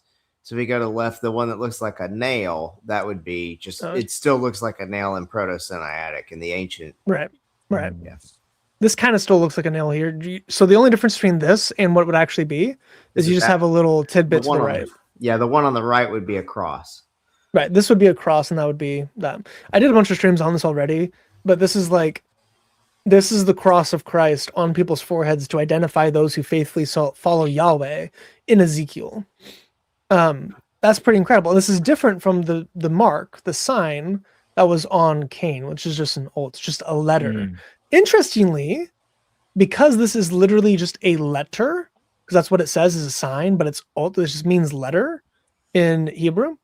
In the Midrash, I believe, of Bereshit Rabbah, it talks about what letter was placed on Cain, and it says that the tau was placed on Cain as a sign to protect him from death. That's cool. So Jewish rabbis extrapolated either, accidentally or from Ezekiel, and they said that the sign, the letter that was placed on Cain to protect him from death, was the same one placed on those who followed Yahweh when the city was destroyed. So that's pretty based. Pretty cool. There's an interesting parallel here. If you compare this with the fall in the garden, where there's an interrogation scene. So where is Abel, your brother? That's like Yahweh asking, who told you were naked? And then it goes into a curse, but then Yahweh having some kind of mercy. So like he makes them clothes for Adam and Eve. That's kind of this mercy. Here you go, well, what's good about Cain? Well, I don't think there's anything good about Cain, but the Lord's merciful. And so, yes, he's going to be a restless wanderer. But then when he says, my punishment's too great to bear, he gives him this little grace and says, you're going to have a sign and they're not going to kill you. And then, I don't know why I said and then. That was my whole point. That's super based. Paul and Emily, if I pronounced your name right, said that it is, in fact, the first temple destruction, not the second. In my head, Ezekiel is after. It's the exile writing, but you're right, it's before. So, as Babylonians coming to destroy them, which would be southeast, not northwest. Good correction. Good point out. But anyway, still super based passage, super based dingy ding right there. Not black people being cursed. It's definitely not that. Then Cain went out from the presence of Yahweh and settled in the land of Nod, east of Eden, which would be India/Pakistan. Then Cain knew his wife, and she conceived and gave birth. Granted, that's if the earth wasn't restructured by the flood. If you're a young earth guy or a global flood guy, and the Pangea did split, it might be that Pangea but even then, even with Pangea splitting, the Hindu mountains were formed by the Indian subcontinent being smashed into Asia. So you either say that it's Asia and it's like China/Mongolia, or you say that it was India/Pakistan. Either way, that would be the east of Eden, even with Pangea. Ask IP what he thinks, because he's I used to be way more loosey-goosey, less literal with everything about this, but I actually do think that they're might have been a land of Eden, and he places it within the Persian Gulf. And if that's true, then it would make sense for people to go east of Eden, because there's all kinds of land east of there. Absolutely. Yeah. Well, and also too, though, that with this being pre-flood, the entire geography of the planet's going to be, well, unless with that, are there people that, I guess there are people that don't take the flood as a global event, right? Right. Yeah. It's a local. So I Okay. see it more like the end of the last ice age. So the Younger Dryas, the end of the Younger Dryas, because there was a huge flooding event. Right. Like Meltwater Pulse 1b and all that. So about 11,000 years ago. And I think that's when the Persian Gulf got filled up too. So it was most of Europe and Central Africa, or like Northeast Africa and Turkey, like so. All I believe it's all that section that got flooded, and I was gonna say, you can keep the Bible super literal and not be bothered by that, because you have to read it through the eyes of an ancient author. When they say kol ha'aretz, all of the land, they're not seeing this globe floating in space in their head. They're looking out at the land. Everything you can see. Yeah, everything you can see was flooded. Yeah. The only difficulty with that view is above the mountaintops. And so you can actually hold the end of all flesh if you hold that it is regional but universal, where all humans were congregated in that area at the flood. So then after the flood, people spread out over the whole of the land, but before the flood, people were concentrated near Eden. Humans always live at Eden, coastlines. And it was spread out. Humans always live on coastlines, so it was probably devastating to the human population. Right.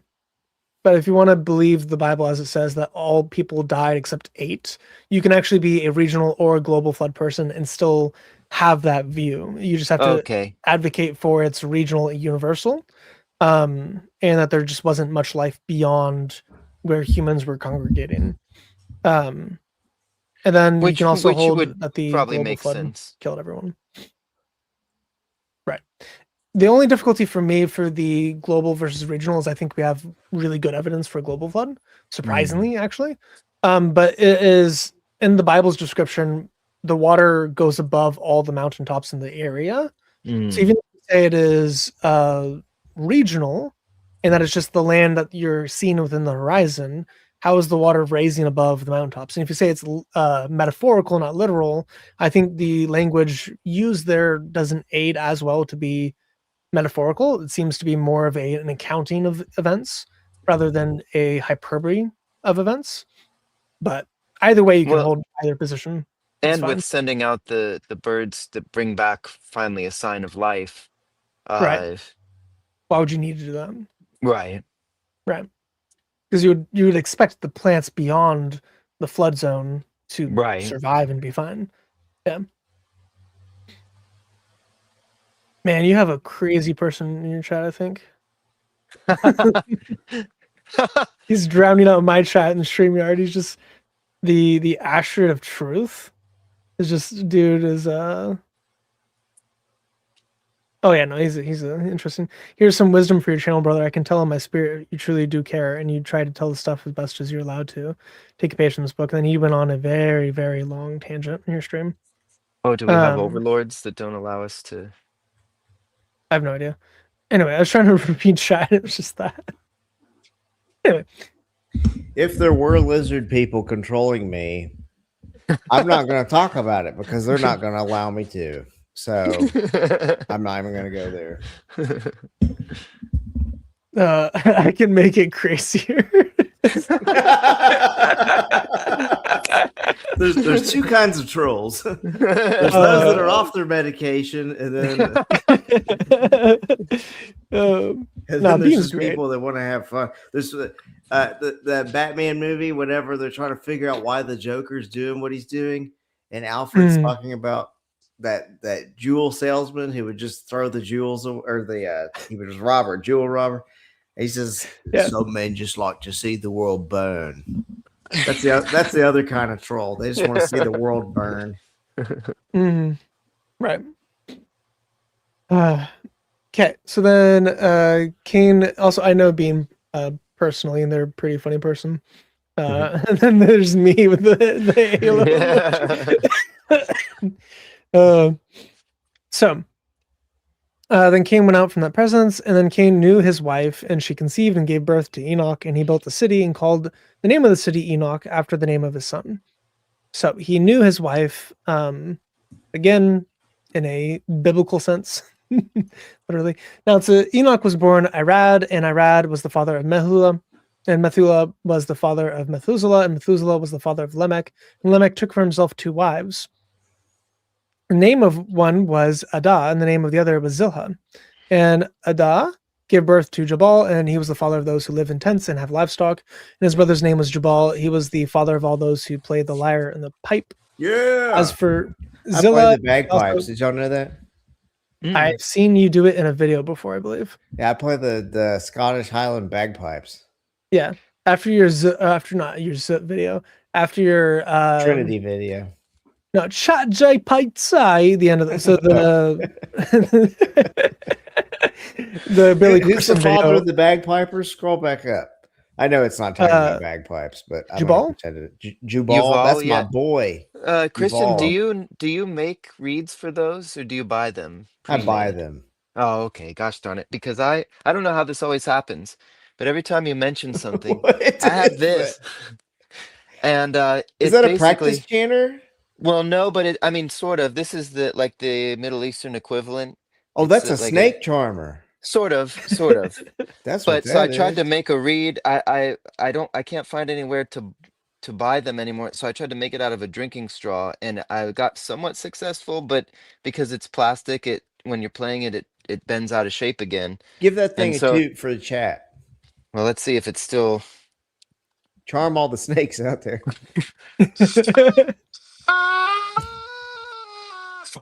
Hey, that sounded There you pretty go. good. Yeah. So it only lurks for so long because once the straw gets warm with your breath, it doesn't read anymore. Yeah, So you I was might wondering need to if you buy a make real reads, reed if for you could that. maybe make me one.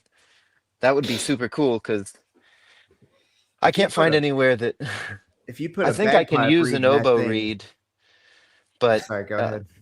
I was saying I think I can use an oboe reed, but you have to trim it down. Normally they're only like that much, whereas an oboe reed is kind of longer. And I think you rest the oboe reed when your lips. That one goes full in, so kind of like a bagpipe. So that's what I was saying. Maybe if you could mail me a bagpipe reed, I could experiment with. I will warn you, they are loud.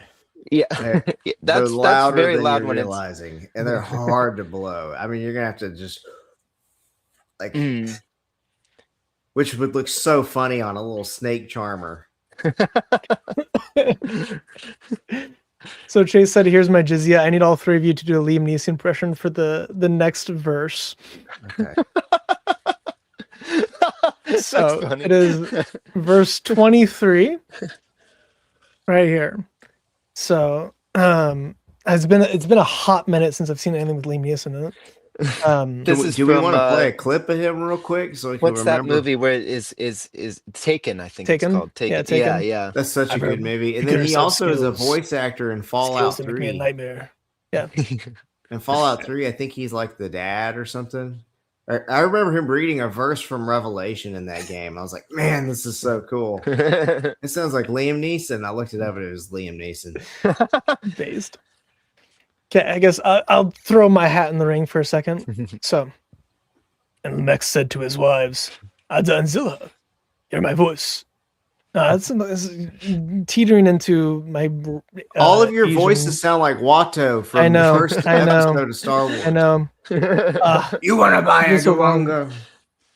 I have a particular. That's Indian. What is Liam Neeson taken speech? Well, he's he throws me off because is it he's English, isn't he? Is it Yes. because Scottish?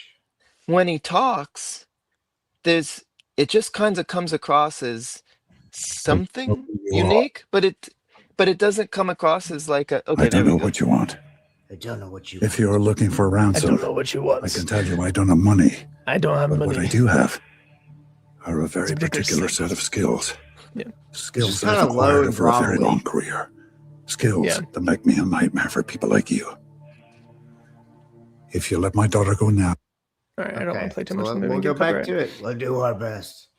Let's do our best. Actually, Skills. you know what? Your Make me a original nightmare voice for men like wasn't you. far off, Chris. Yeah, That it was was pretty Lamech close. said to his wives, Ada and Zillah, hear my voice, you wives of Lamech. Give ear to my word, for I have killed a man for striking me, and a boy for wounding me. If Cain is avenged sevenfold, Lamech 77-fold. That's pretty good. So bad at the end. Yeah. This little song here is interesting because it kind of shows how everything's going to crap before the flood. And Yeah. compare this with Jesus being asked by Peter, how many times do I need to forgive someone? Right. 7 times. And he says, no, not 7 times, 77. just 70 times 7. Yeah. And Right. so Cain is kind of like a reversal of the heart of Jesus here. I imagine all these people in this ancient part, they're kind of like Gilgamesh, you know, kind of Nietzschean, the strong devour the weak. Would a reed pipe work for a marketplace for demons asking for a friend? That's how you incubate those eggs quick. You know what I'm saying? You get one of those eggs, you pull out that snake charmer. But once he hatches, he can charm his own snake because he's got something on each knee and he can just clap them together. And you won't even have to do it anymore. Those who are part of Christian Gadfly's audience have no idea what that's about, and that's great. Right down your alley. Anyway, you got interrupted saying something profound by a penis joke. The Satans have a vagina on one knee and a penis on the other. That's all that you need to know about that. It's in the Hadith. If you think I'm lying, if you think that's stupid, then take it up with the seal of the prophets because that came straight from him. So there's kind of like this Nietzschean strong devour the weak. It's kind of like Nimrod. I remember reading in the Epic of Gilgamesh, he like rapes a woman and defeats people, and then one of the gods is like, he's made in my image. And so the Bible's totally against that Nietzschean idea of the strong destroy the weak. And this is one specific example where Jesus says, don't forgive 7 times, but 70 times 7. And he's kind of saying the way of Cain was the opposite of what you're supposed to do. Mm-hmm. Yeah. What are my thoughts on the midrash of, you talking about like Bereshit Rabbah? There's a variety of different midrashim. So Lamech killing Cain and Tubal Cain. I have not done that deep of dive on Tubal Cain. But there is a view where Cain is killed by Lamech. There's also a view in Bereshit Rabbah that Cain is killed by the flood, which I think Muhammad may have been confusing Cain for Noah's 4th son, Canaan. Interestingly, because Cain is killed in the flood, according to Bereshit Rabbah, and Canaan, and in Arabic, it's not that different of names. Canaan is also cursed by Allah, and he's part of like the disobedient sons, and he's identified as one of the sons that is killed in the flood in the tafsir. And I think what Muhammad was doing with that was combining Bereshit Rabbah with some other myth, and just like he did with Mary, the brother of Aaron. Yeah, he just confused them. Yeah. The way Robert Alter translates this, he says, for a man have I slain for my wound, a boy for my bruising. And that's parallelism. And he says that it's to emphasize the fact that he's willing to kill even a boy. Yeah, I remember. I've read that before. Right. He's kind of growing. Y'all misunderstood this. So I need a series from. Okay. All right. If Cain is avenged 7-fold, then Lamech 77-fold. I don't think I could do it. So, because again, I get all caught up on how he's not. Everybody else did it. You got to do it, Stephen. Peer pressure. Less excuses, Less excuses, more results. Less excuses, more results. Okay, so one thing I did pick up on is he does the R's. He overdoes the R's, so it'd be give ear. He's Irish. To my word. Yeah, he's an Irish boy. For I have killed a man for striking me, and the boy for wounding me. Okay, now I'm just pissed off because you sat there and whined like this big day, and then you did like the by far the best one of all of us, and it just makes me mad. I'm just angry. We're kind of each other's foils, Chris, and that's kind of the characters we've picked up on this stream. We gotta. Don't say that crap. Get Chase McWilson out of here. You got more Irish than you got it. Yeah, make it more Irish. There you go. Okay, I need to attend to my own live stream at the moment. Oh boy, now I will be back.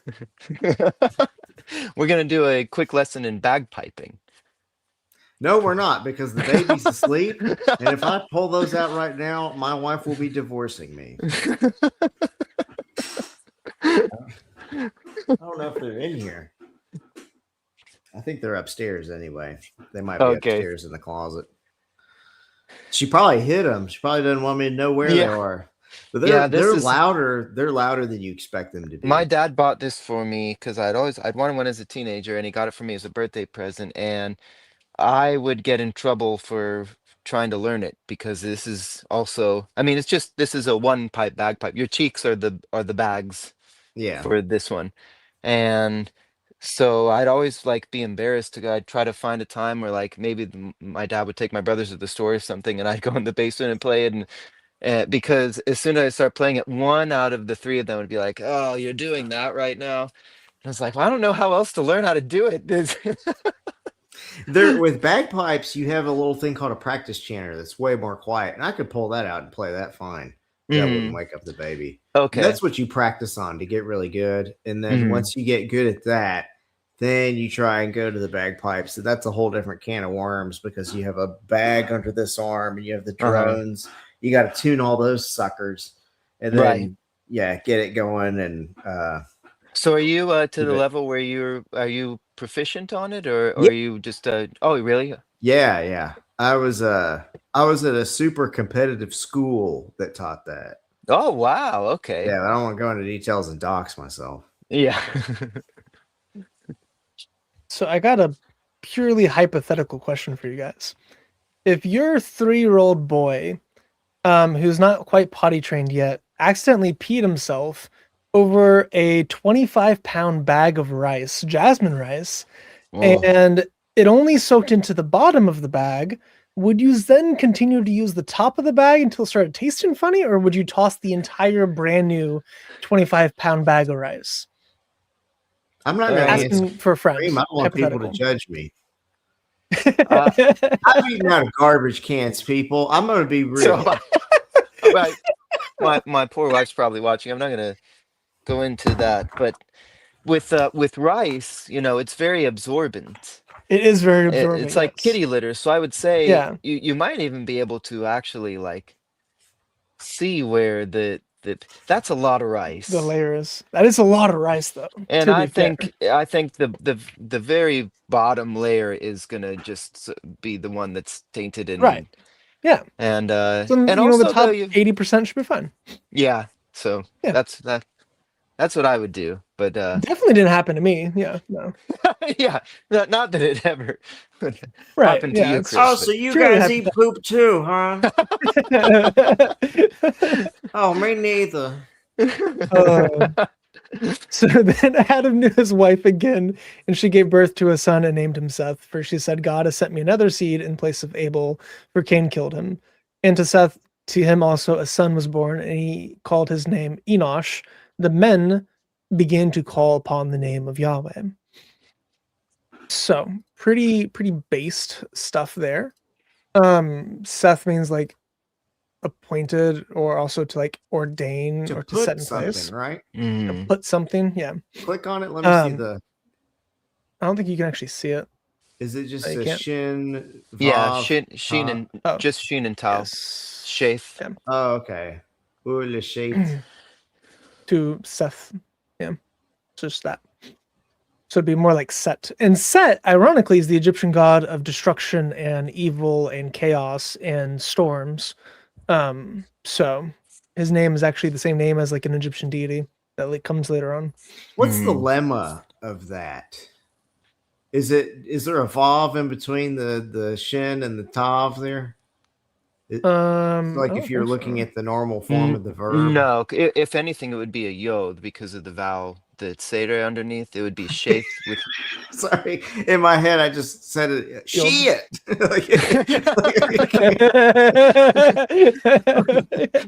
The yod is an I class vowel. Sorry, that's probably not it's a how it would yod. be pronounced. Yeah, I think it that only is ever shows the up. lemma there. Oh, does it? Oh, it does. So Yeah. sometimes it does have that then. I do You in said fact it's the have. yod there in the lemma. Actually, let me turn off the root. That might have been the root. That was the root, not the Oh, lemma. okay. The lemma is literally just shin tau. Okay, so what's the root then? The root is a shin yod tau. Okay. Which we won't let Christian pronounce out loud because Yeah. So you could tell you're in the country whenever people use more of what's called a diphthong. A diphthong is when a vowel will bend into another vowel. Yeah. And so I had a driving instructor when I was in high school, and he was more of a redneck than I am, big time. And I one time had to.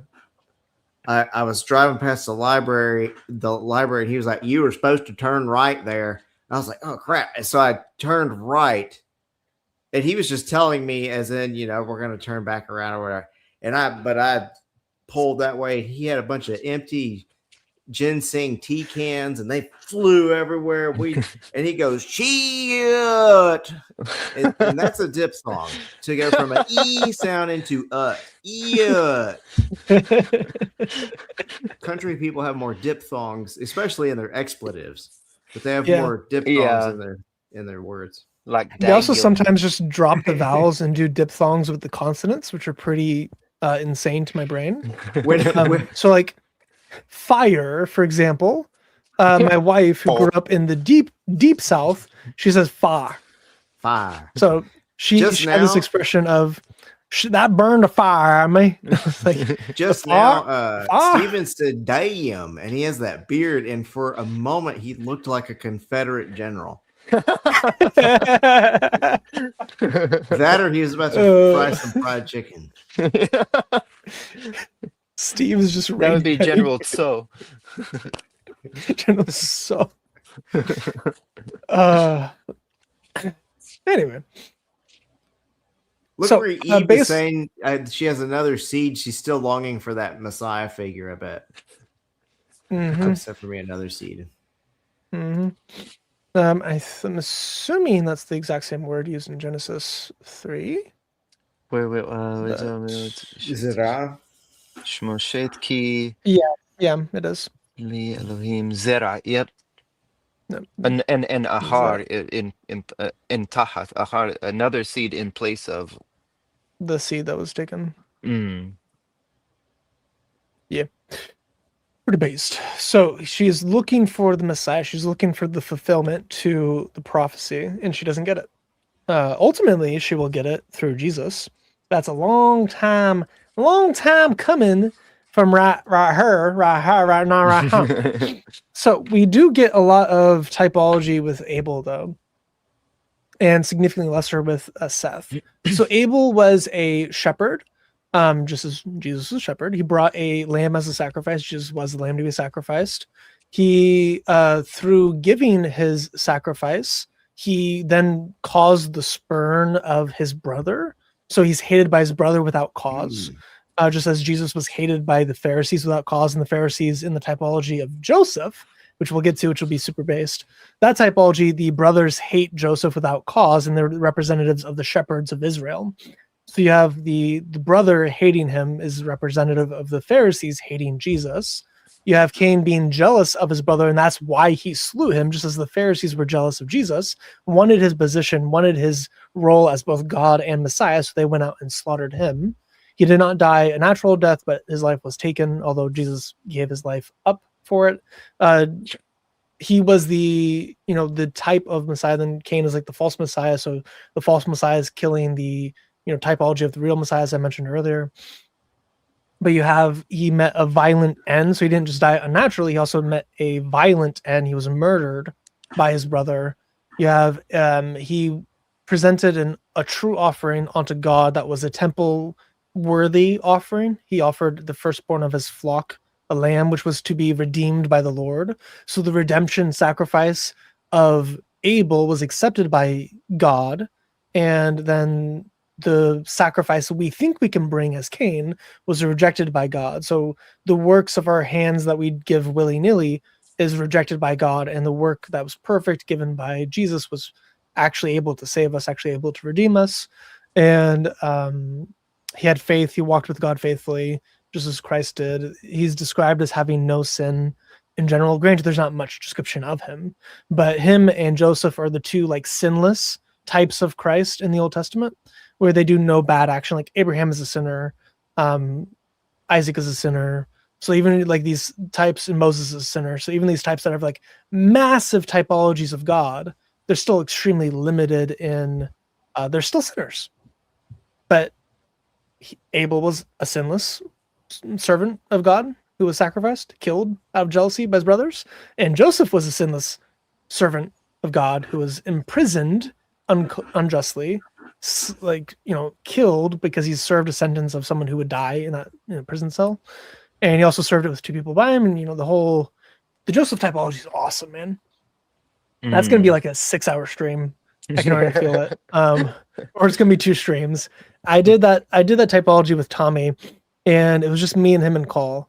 We went over 13 chapters of Genesis, and it was 6 hours of just going through the typology between Joseph and Jesus, because it's so deep.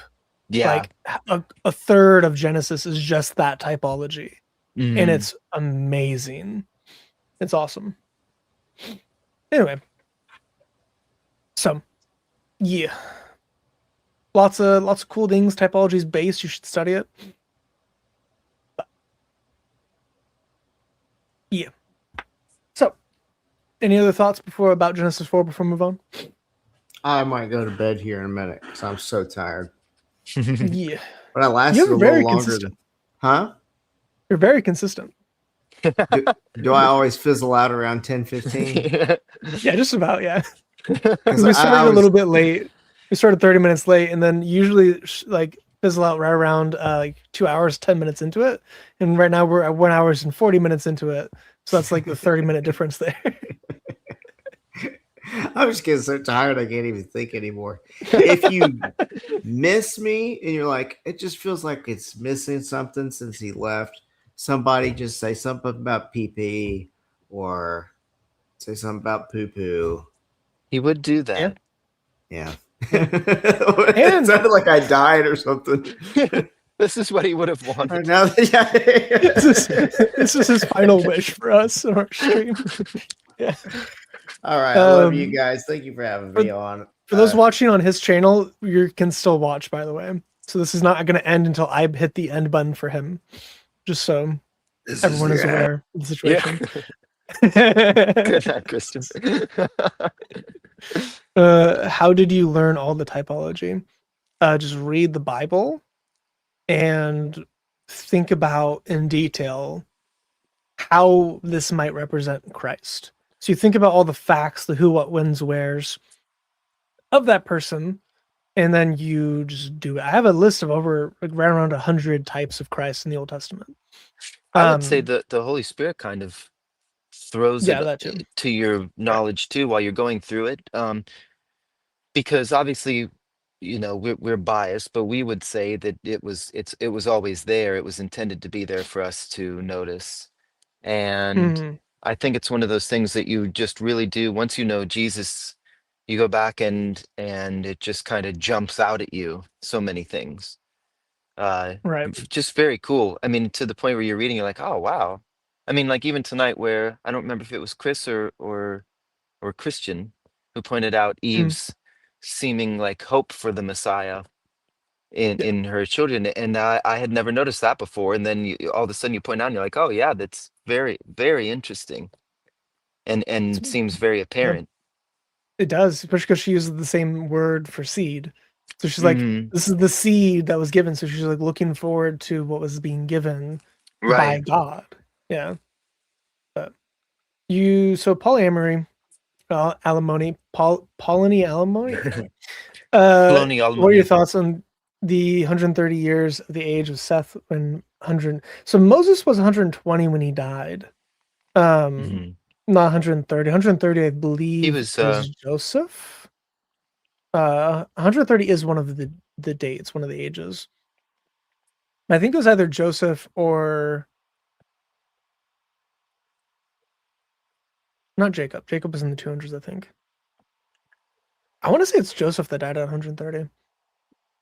We could just go straight down to. that does sound. I think it is Joseph. Yeah, it definitely wasn't Moses. Moses was 120 Right. when he died, and he was 80 when he was 40 when he left Egypt. I think he was 80 when he went back. So he has 3 periods of 40 in his life, and 40 is an interesting number. That gets into the Moses typology. And every period of 40, he goes through a different facet of life. So the first 40 years of his life, he is in the palace experiencing godly pleasure and goodness. He then gives up that godly pleasure and goodness to save the life of a slave who you wouldn't even have considered human by Egyptian standards. So he basically gave up his godhood for a slave, and then he lived as a shepherd for 40 years, leading the flock of his father. And then he gave that up to follow God, and then became a servant and a king and a priest for 40 years. So we have like all the aspects of Jesus and his roles within the 3 different segments of Moses's life. And 40 itself is the number for trial and testing and perseverance and all those things. And it's like there's a whole lot of symbolism within the 3 divisions of Moses and his life. But as for the number 130, it was viewed, if I'm remembering correctly, that number is viewed symbolically as the number of completeness. So he lived a full life in Egypt, is the idea. When Joseph died at 130, he lived a full life. Oh no, he's 110. Who was 130? There's one of the patriarchs. I'm pretty sure. Let's see. Who died at 130 in the Bible?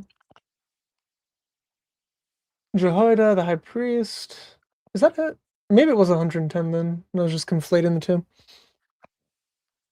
It must have been because nothing else is coming up. So 110 is the symbolic number there.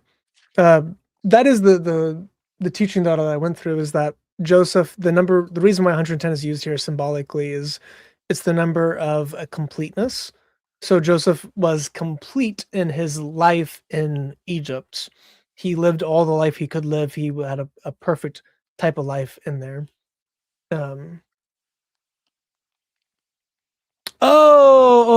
Okay. I'm now rereading what you said. Jacob came into Egypt at 130, and Moses was born 130 years into the Egyptian exile. Okay. So it'd be 130 years later, he was then born to be released. That doesn't math to me.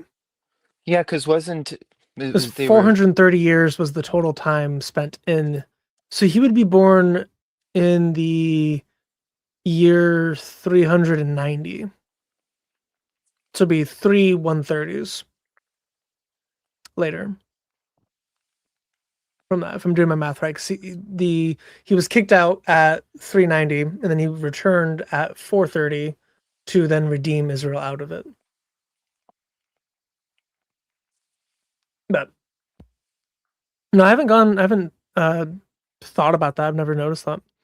So if you think, like, if you've been taught something about that, feel free to put that in the chat. But anyway, so Hussar has put up a bunch of, so Madam Morris, he's brought up a bunch of things on the names from Genesis 5. So we'll go through that. This is the interesting thing. So this age here is actually, if you believe in the young earth, this is how you can calculate when Seth was born. And 6,000 years ago would have been, so like 6,000 years after Seth being born, based on that time scale, even though there is around 250 years missing from the Jewish calendar, it gives you anywhere from like 2089 AD to like 2400 AD. So there is a view of people who believe in the 6,000 year like prophecy of 6,000 year of sin and then 1,000 year reign of Christ to match the Sabbath week. And then you get a little bit into like dispensationalist ideology with each of those 1,000 years is a different dispensation of 1,000 years of human being evil and wicked, and then 1,000 years, and then 1,000 years, 1,000. And it's also interesting that Jesus came right at the year 0. Now we're 2,000 years later, and then 0 is 4,000 years after creation, and you get it's a whole thing. People have done a lot of work on that. I'm not entirely convinced by it, but it is at least an interesting view that is not entirely insane. Unless you're an old Earth person, then it is entirely insane. Right. Unless you are old Earth, but the ages of humanity is only 6,000 years, which some people do hold to. And you can still hold to that. So you'd still have 6,000 year reign of man, and 1,000 year reign of Christ with 1 billion years of time in the earth. Anyway, not going to go too deep into the ages of all the people or the symbolic meaning of all the ages of people. One thing I will point out now is every single time we see an age in the section, it is divisible by 7, which is weird. It's divisible by 7 if you add or subtract 5, I think it is, or it's add or subtract 7. No, wait. Everything is divisible by 5 if you add or subtract 7 is the thing. So 807, you subtract 7, it becomes 800, it's divisible by 5. 912, you subtract 7, it becomes 905, it's divisible by 5. And 90 is already divisible by 5, 105 is divisible by 5, 800 is divisible by 5. So all of these are very rounded numbers from their system. So even though these look semi-random to us, these would be essentially round numbers. So if I were to say, hey, my son is 10, my daughter is 20, I'm 30, my wife is 40, my father is 50, my mom's 60, that would be kind of weird to you. Not just because of the time gaps between them, but because everything's very round. And even the number 12 is a round number in this counting system because they count using their knuckles. So it's 1, 2, 3, 4, 5, 6, 7, 8, 9, 10, 11, 12. So this last knuckle is the 12th knuckle, then you would count with this. So the full, both your hands combined is 144. So half of that 72. So anytime you see 72 in the Bible, you see 12 in the Bible, you see 60 in the Bible, you see 144 in the Bible, it's significant because it's a round number in their counting system. So if I wanted to count to like 72, I would just do like that. This would be like 73. So this would be 72. So 73, 74, 75, 76, 77. Like, so you know your 12s basically, and you would just count by 12 on the other hand, which is pretty interesting. Yeah, it's 144. So because of that, you have a lot of stuff with 7 being the number of God, 5 being important because we have 5 appendages, and there's lots of symbolic usage of all of these numbers. Now, that being said, it can also be both and. It can be that it is symbolic because it appears to be symbolic, everything's rounded, or it could be literal, or it could be both. It is God ordaining these numbers to happen in a way that is unique, that then creates rounded numbers. It's pretty neat. It's pretty cool. Yeah. Also, 969. It's like, oh, it's divisible by. Actually, that one doesn't work for divisible by 5, but it is divisible by 9 or 7, I believe. I think 969 is divisible like 3. What is that? 969 divisible by 7. Nope. Oh, and that's the oldest age recorded, isn't it? Methuselah. Methuselah, yeah. So Adam is 960, Methuselah is 969, and then it goes down. So you could say that this is all symbolic, or you can say it's literal, or you can say it's a combination therein. And they did care a lot about numbers and numerology and all that stuff. Like numbers have meaning. Granted, this is like shlosh, like shloshim is 30. So you have you can still count in numbers in Hebrew, despite what some people may think. It's not all gematria.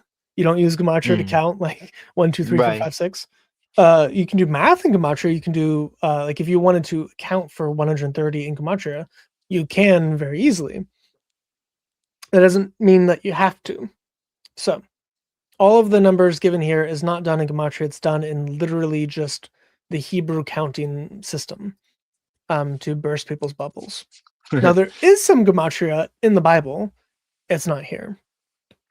But my view, for those who are curious, is this is probably because I lean towards young Earth. If the young Earth is true, I would say this is literal and symbolic. So I would do a both and.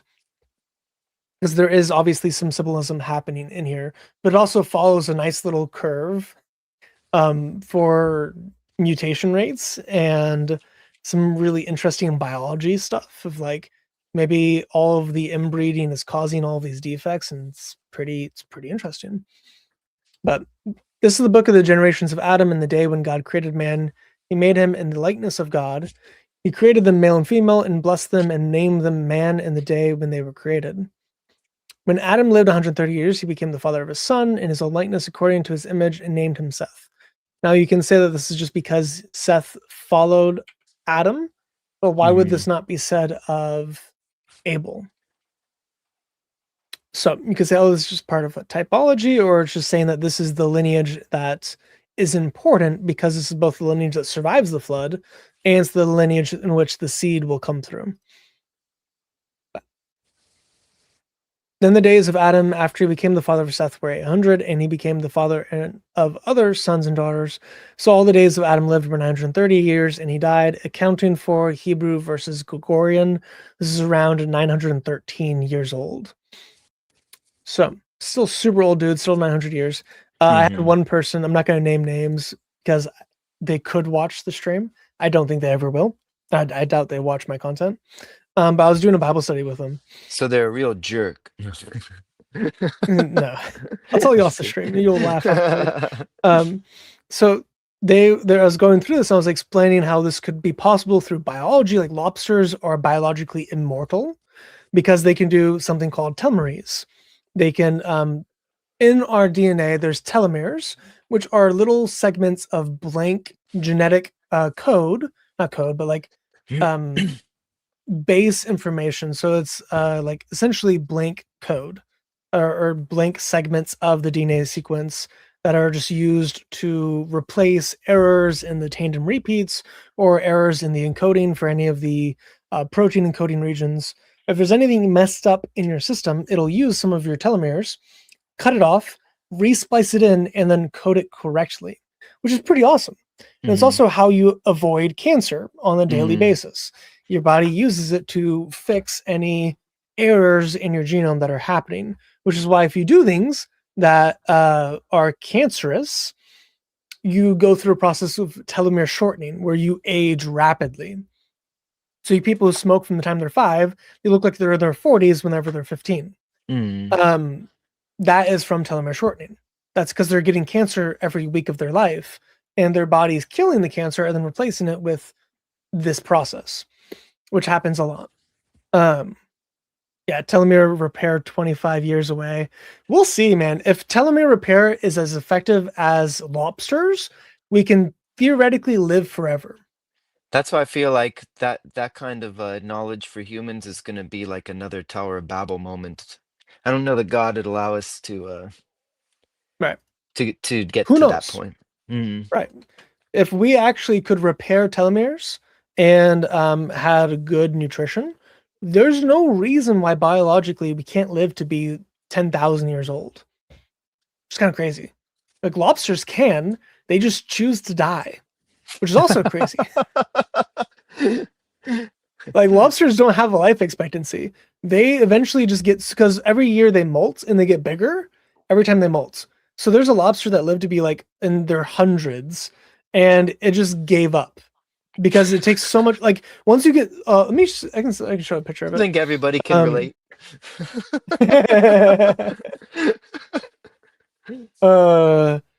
It is the lobster that holds the record. This is not actually the lobster. I think it's like Big Tony was the name of it. They named it oldest lobster ever. It was 140 years old. It was named George, and it is like the size of a human. It's insane how big these things can get. And they just keep going and keep going and keep going. It was, let's see if I can get an estimate on its size. It weighed 20 pounds.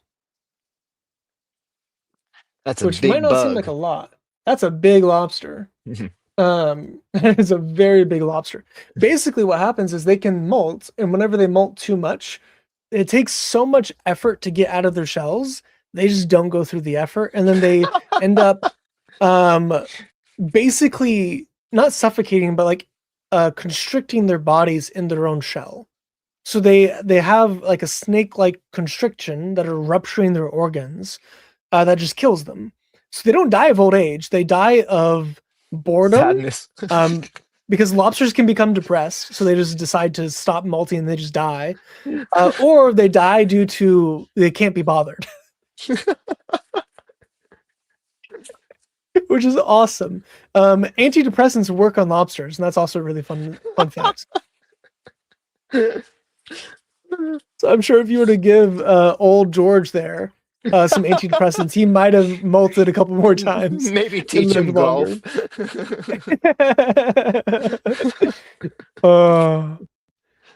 Yeah. Yeah, it's crazy. But this is, so it's the thing. Like, if we could fix, like, lobsters that just have that function normally. If we could do what lobsters do, there's no reason why we couldn't live forever. Because you would stop aging, essentially. Like, you age slightly in your like 20s, 30s, but you're not aging that much. Whenever your telomeres run out, you age drastically, which is why Asians typically live longer and look healthier the whole time. Is because they do less activities that cause telomere shortening, and they do activities that cause telomeres. We can artificially do it, and we can, slightly force ourselves to do it a little bit. Also, that's a huge lobster. That's a massive lobster, my guy. What's the normal weight of lobsters? It's like, what, 3 pounds? Weight of lobsters, which is why their meat is so expensive. 1 to 2 pounds. So so for like a body size comparison, let's say 2 pounds is a normal, just because that's easy math. He's 10 times heavier than a normal lobster. If a normal human is around 150 pounds, that would be a 1,500 pound human. For like your mental comparison of how stupidly large that lobster was. Anyway. Ew, yeah. Wow, that's a gross bug. That's a real gross looking. But respect. So you got to respect him. You got to respect George. Yeah. He was the most. One could argue he was the most positive lobster of all the lobsters, because he stuck around the longest. Either that, or he was the least tastiest of all the lobsters. I have no idea. I wonder if like the inner meat, because again, he would have like layers to meat to him. He's the size of a small dog, like he's a medium-sized dog in weight. I wonder what he would taste like.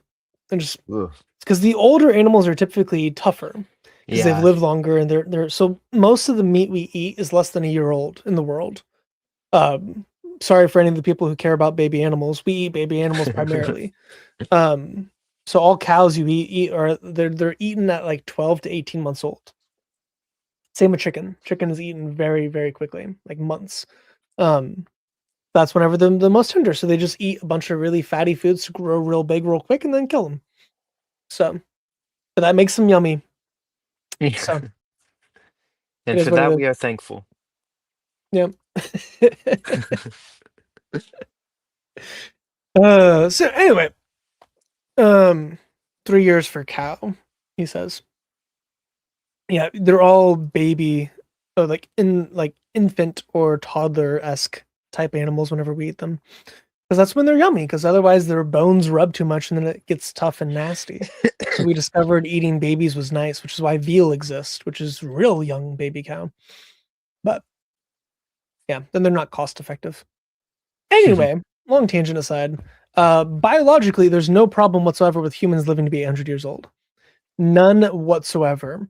As long as we have one change, which is the ability to lengthen our telomeres, not just keep them stagnant, but to lengthen them like lobsters do. If we Mhm. can do that, I could be a 2,000-year-old person, no problem. So it might just be that they had this ability, and 1,000 is roughly the limit with that ability, or it could be that they were just significantly like they were shortened at a much slower rate because of a cleaner environment. There's no like carcinogenics around, so there's no reason to use your telomeres, Mhm. or a combination therein. Better And quality being in DNA, a less repeats. Yeah, vegetarian diet too, uh, right, with just the everything in its creation state of being very good. right. Because we do Jonathan, see if after the you are flood. on Oh, Christian's sorry. channel, you should come sub to my channel too. Because the channel you're on right now is not my channel. We That's don't Christian get Grandpa's tired channel, over who here. left. Yeah, I don't get tired here. I make sleep for me. I don't know. We're I get you. burning up Anyway, all our cells for you guys' benefit over here. Christian's over there. He's gonna live to 140 and yeah. Anyway, I got distracted. And it's 11, so my brain is dying. It also doesn't help. I've already been on camera for an extra hour today, recording a yeah. video. That But one time we streamed though, that was after you had streamed like several hours with Israel Horowitz that afternoon, and you had recorded like 2 or 3 videos that day, and then you and me did a stream into the evening, and that was terrible, man. yeah. Yeah, that was awesome. There was one day last month, or no, it was in January. I was on camera for 10 hours. I think it was that day. I It think was that's the that day I'm day. talking. Yeah, yeah, Don't do that. That's not yeah. a good idea. Yeah. Anyway, so Polony brought up that the Mesopotamian kings also had people living for a long time before the flood. Hmm. Egypt has it as well. If you look at Hmm. Egypt's founding kingdoms, they all live to be hundreds of years old, and they're counted as gods. Hmm. So it's interesting that all of these people that are gods or worshipped, that are like human or like demigods, like, but imagine, Noah lives, not Noah, uh, Shem lives to meet or to be alive at the time of Abram. So I think it's like 12 generations of people. So it's your great, great, great, great, great, great, great, great, great, great grandkid was alive and you're alive still. That's insane. Yeah. That's crazy. Yeah. But pretty neat. And then they're like, oh yeah, my great great great great great great great great great granddad is still alive and kicking. He's telling me stories of the flood. Right. Then people are worshiping him as God. Like, Right. Right. I could get why you'd be worshiping him as God if you've already fallen away from God and like the Tower of Babel incident happened, because he was alive for a while after the Tower of Babel. Hmm. So even with that, you then have all of this culture and history and all that other stuff coming out of it, which is interesting. Anyway, I probably won't read this whole section just because it's not super relevant. I'll read the parts that I think I like and are relevant. One thing I like to know is that just because this is the year that they fathered that person in the genealogy doesn't mean that's the firstborn. It just means that's how old he was whenever he fathered Enosh. He could have fathered a kid at 30. He could have fathered a kid at 15. We have no idea. We just know how old he was whenever he fathered Enosh. And we know how old Enosh was whenever he fathered Kenan. We know how old he was whenever he fathered Mahalo. And whenever he fathered Jared, and then Jared became the father of Methuselah, or no, Enoch, and then Enoch became the father of Methuselah, and then Methuselah became the father of not Noah, but Noah's dad, Lamech, and then Lamech became the father of Noah. We'll go through those names in a bit. And so you have those, I think it's like 8 names or so there, which is pretty neat. And then there is this idea, or 10 names. There's this idea that each of those names has a meaning. So like Adam is Adma, it's man. Seth is appointed or set over. Enosh means mortal or to die. Canaan means sorrow or sorrowful. Mahalal is the blessing of or the blessed God. For like halal El, if El is God there. So Mahal is the blessed God. Jared is to come down, descend. Enoch is to teach. Methuselah means the spearman, but it can also mean his death shall bring, according to them. I'm so the only reason why I don't actually use this specific thing as a prophecy of Jesus is because some of the names have other possible meanings as well. So if you want to say that Methuselah's name only could mean his death shall bring, because you can split the word into two different roots. If you take it as so the Methulah is death. His death. Shelach send. He sends. His death shall send. Yeah. But you can also say he's a spearman. So, right. Then you have Lamech, which means despairing. And I think there's a couple other versions of Lamech as well. Let's see if Logos has some of them. It does not. It just straight up doesn't. Thanks. Thanks. I appreciate that.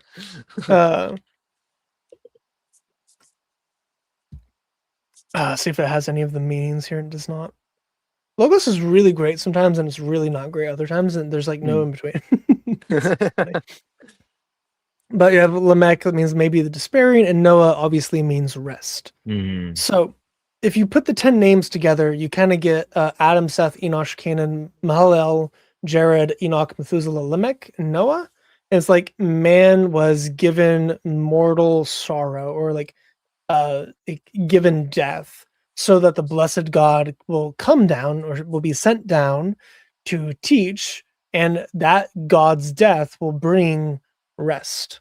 So you can get like a sense of humans sinned, which brings death, and then God will come down to restore us into life. And it's like, oh, it's a pseudo prophecy of Jesus, which is cool and it definitely could be, but it could also be translated in other ways that doesn't work as well. So it's kind of like the better sheets thing, where better sheet could mean Jesus, all that show might did not show it. Okay. It could mean the Son of God will have his hands destroyed on the cross, or you could just say like literally head, house, ox. Going through better sheet in my head. Teeth, hand, cross. Like you could just say like it's just one of those things, one after the other, after the other, after the other. You don't have to actually assign meaning to it. But if you do assign meaning to it, you could get a prophecy of Jesus. If you assign meaning to the genealogy of Genesis 5, you could get a prophecy of Jesus. It's a little forced. I think this is cool. There's a lot of really cool stuff you can do in the Hebrew. I would never use this as an argument for Jesus. Right. Especially to a Jew. Right. I just wouldn't. Now it's cool. You can share it like Bible study. Like, hey, God's really cool. This could be a thing that was planned. It could also be something that's not planned. But yeah, interesting things to note. Enoch, there's a story of Enoch. He only lived 365 years on the planet, one for each day of the year. And then Enoch was taken. You have some typology of Enoch, which is pretty based, such as he like walked faithfully with God. He was caught up into heaven while alive. He ascended. He knew God personally, had a relationship with the Father. There was a promise against death, if you want to take that story as literal, where there's a story of Enoch was a preacher of righteousness, and he was prophesied over that his son would not taste the destruction of man that God had promised. So God told Enoch that the flood would come, and then Enoch was like, please don't do that, God. And then God withheld the flood until Methuselah passed. So if you look at the genealogy of this, and you look at when the flood happened, Methuselah died like 6 months before the flood came, which is pretty spectacular coincidence. It's either coincidence or that story actually has some basis to reality. Either way, Methuselah died right before the flood. He's one of the last people, and I think he was the last person of the genealogy of this time period that died before the flood instead of dying in the flood. So Methuselah was spared. He's the son of Enoch, and Enoch was ascended directly into heaven. So you have some slight typology, little mini typology of Jesus there. And then some people believe Enoch became like Metatron, Okay. which I think is hilariously stupid myself. But again, I'm not a rabbi. I don't hold to Metatron. I don't hold to the scribes in heaven. I don't hold to most of that stuff. So I think even the ideas of it are a little silly. I can see why people would think about it. I can see why people would bring that up. Yeah, and as Pauline just brought up, Enoch becomes an angel in rabbinic literature and becomes a teacher of children in heaven. Yeah, so he's a teacher, just as Christ is a teacher. So again, you can use the rabbinic version, still do typology, which is kind of fun. But he becomes Metatron, and then you get in the Talmud, right after a super base passage of Rabbi Akiva, basically pointing to Jesus being God, and he gets made fun of for doing it. Then they're like, "Oh, well, you're worshiping Metatron because he's sitting in the presence of God and recording the deeds of the divine council. So that would like elevate him to the status of Yahweh." And I think that's just silly. I think the whole Metatron thing is very silly. We have no reason to believe it. Unless you want to go down all of the like Enochian worldview stuff with like Michael Heiser. I personally never subscribed to it. I think Michael Heiser did a lot of really wonderful things for the body, including logos. He is deeply involved with creating the software. I am not very impressed by some of the stuff that he came up with. Personally, I've never felt conviction or the weight of some of the argumentation. Super awesome dude. Not saying anything against him. I'm not super on board with some of the conclusions he draws in the unseen realm. But if people are interested, I'll eventually go over that, whatever. But yeah. Yes. I think that's it. Lamech lived 750 years and he died, and Noah was 500 years old and became the father of Shem, Ham, and Japheth. So he didn't have triplets, more than likely. So this would be part of the evidence for the years which the sons are born are not necessarily relevant to what all is happening. The 500 years old right here is relevant to the flood. It's not necessarily relevant to these three. Yeah. It is relevant in the rabbinic literature, which talks about how he had his testicles removed by his son. Oh. Yeah. So Noah was castrated by Ham in the rabbinic version of the story. Okay. Yeah. And possibly also by Canaan. So Canaan participated, like Ham grabbed string and wrapped it around while he was drunk and pulled it to like snip him off. And then Canaan came in and laughed at it. That's the rabbinic idea. That's one of the rabbinic ideas. There's multiple ideas, but they ultimately kind of, boil down to Noah was not circumcised. He was more than circumcised. He was castrated by Ham, and because of that, Ham was cursed. Some say he was cursed with black skin because of fornication on the ark. Bro, how did they even come up with that? Yeah, dude, it's yeah. If you saw my video on the Talmudic dilemma with the fourth son, I go over a lot of that stuff.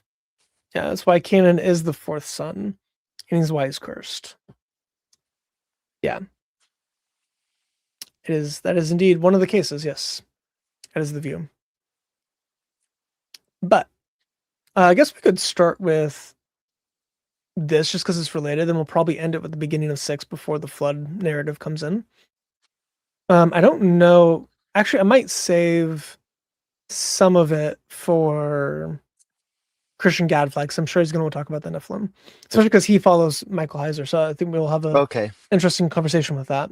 Well, I'm not sure if he follows him, but he's at least read the Unseen Realm, so we can talk about that. So now it happened when men began to multiply on the face of the land, the daughters were born to them. But the sons of God saw that the daughters of men were good in appearance. They were literally hot or sexy. They were tovots. So feminine, good in appearance. Good to behold, I believe. And then they took wives for themselves, whomever they chose. And Yahweh said, "My spirit shall not strive with man forever, because he is indeed flesh. Nevertheless, his days shall be 120 years." So this would be the point, I would say personally, that the telomerase was removed from humanity and we're no longer able to live that long.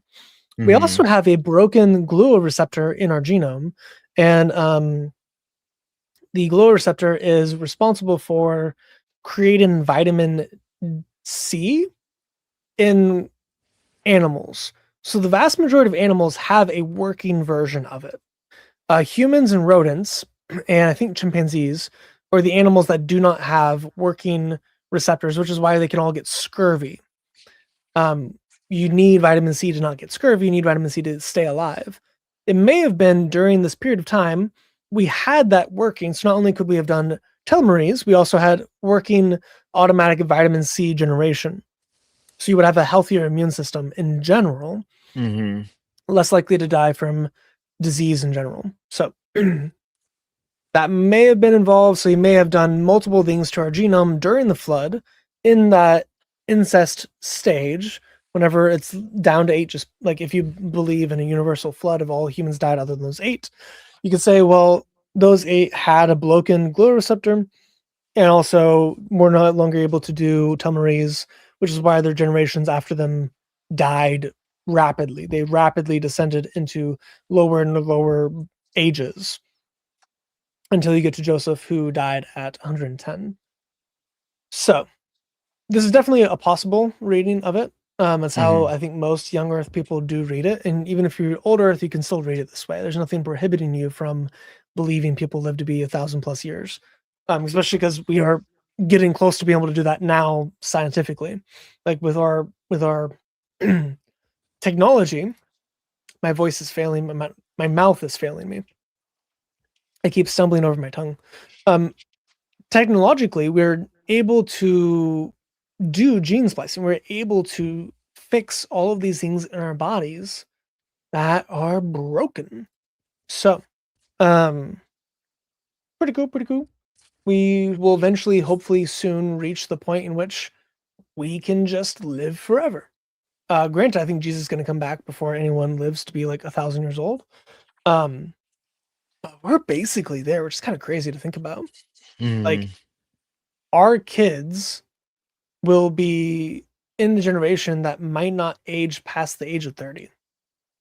Unless we do what humans have been known to do and screw it all up and like nuke the planet or something. And I really have an expectation that the closer we get to anything like that, like I The said worst earlier, humans will kind of be. like the Tower of Babel situation where God's like, no, sorry guys, like you can't, you're not allowed.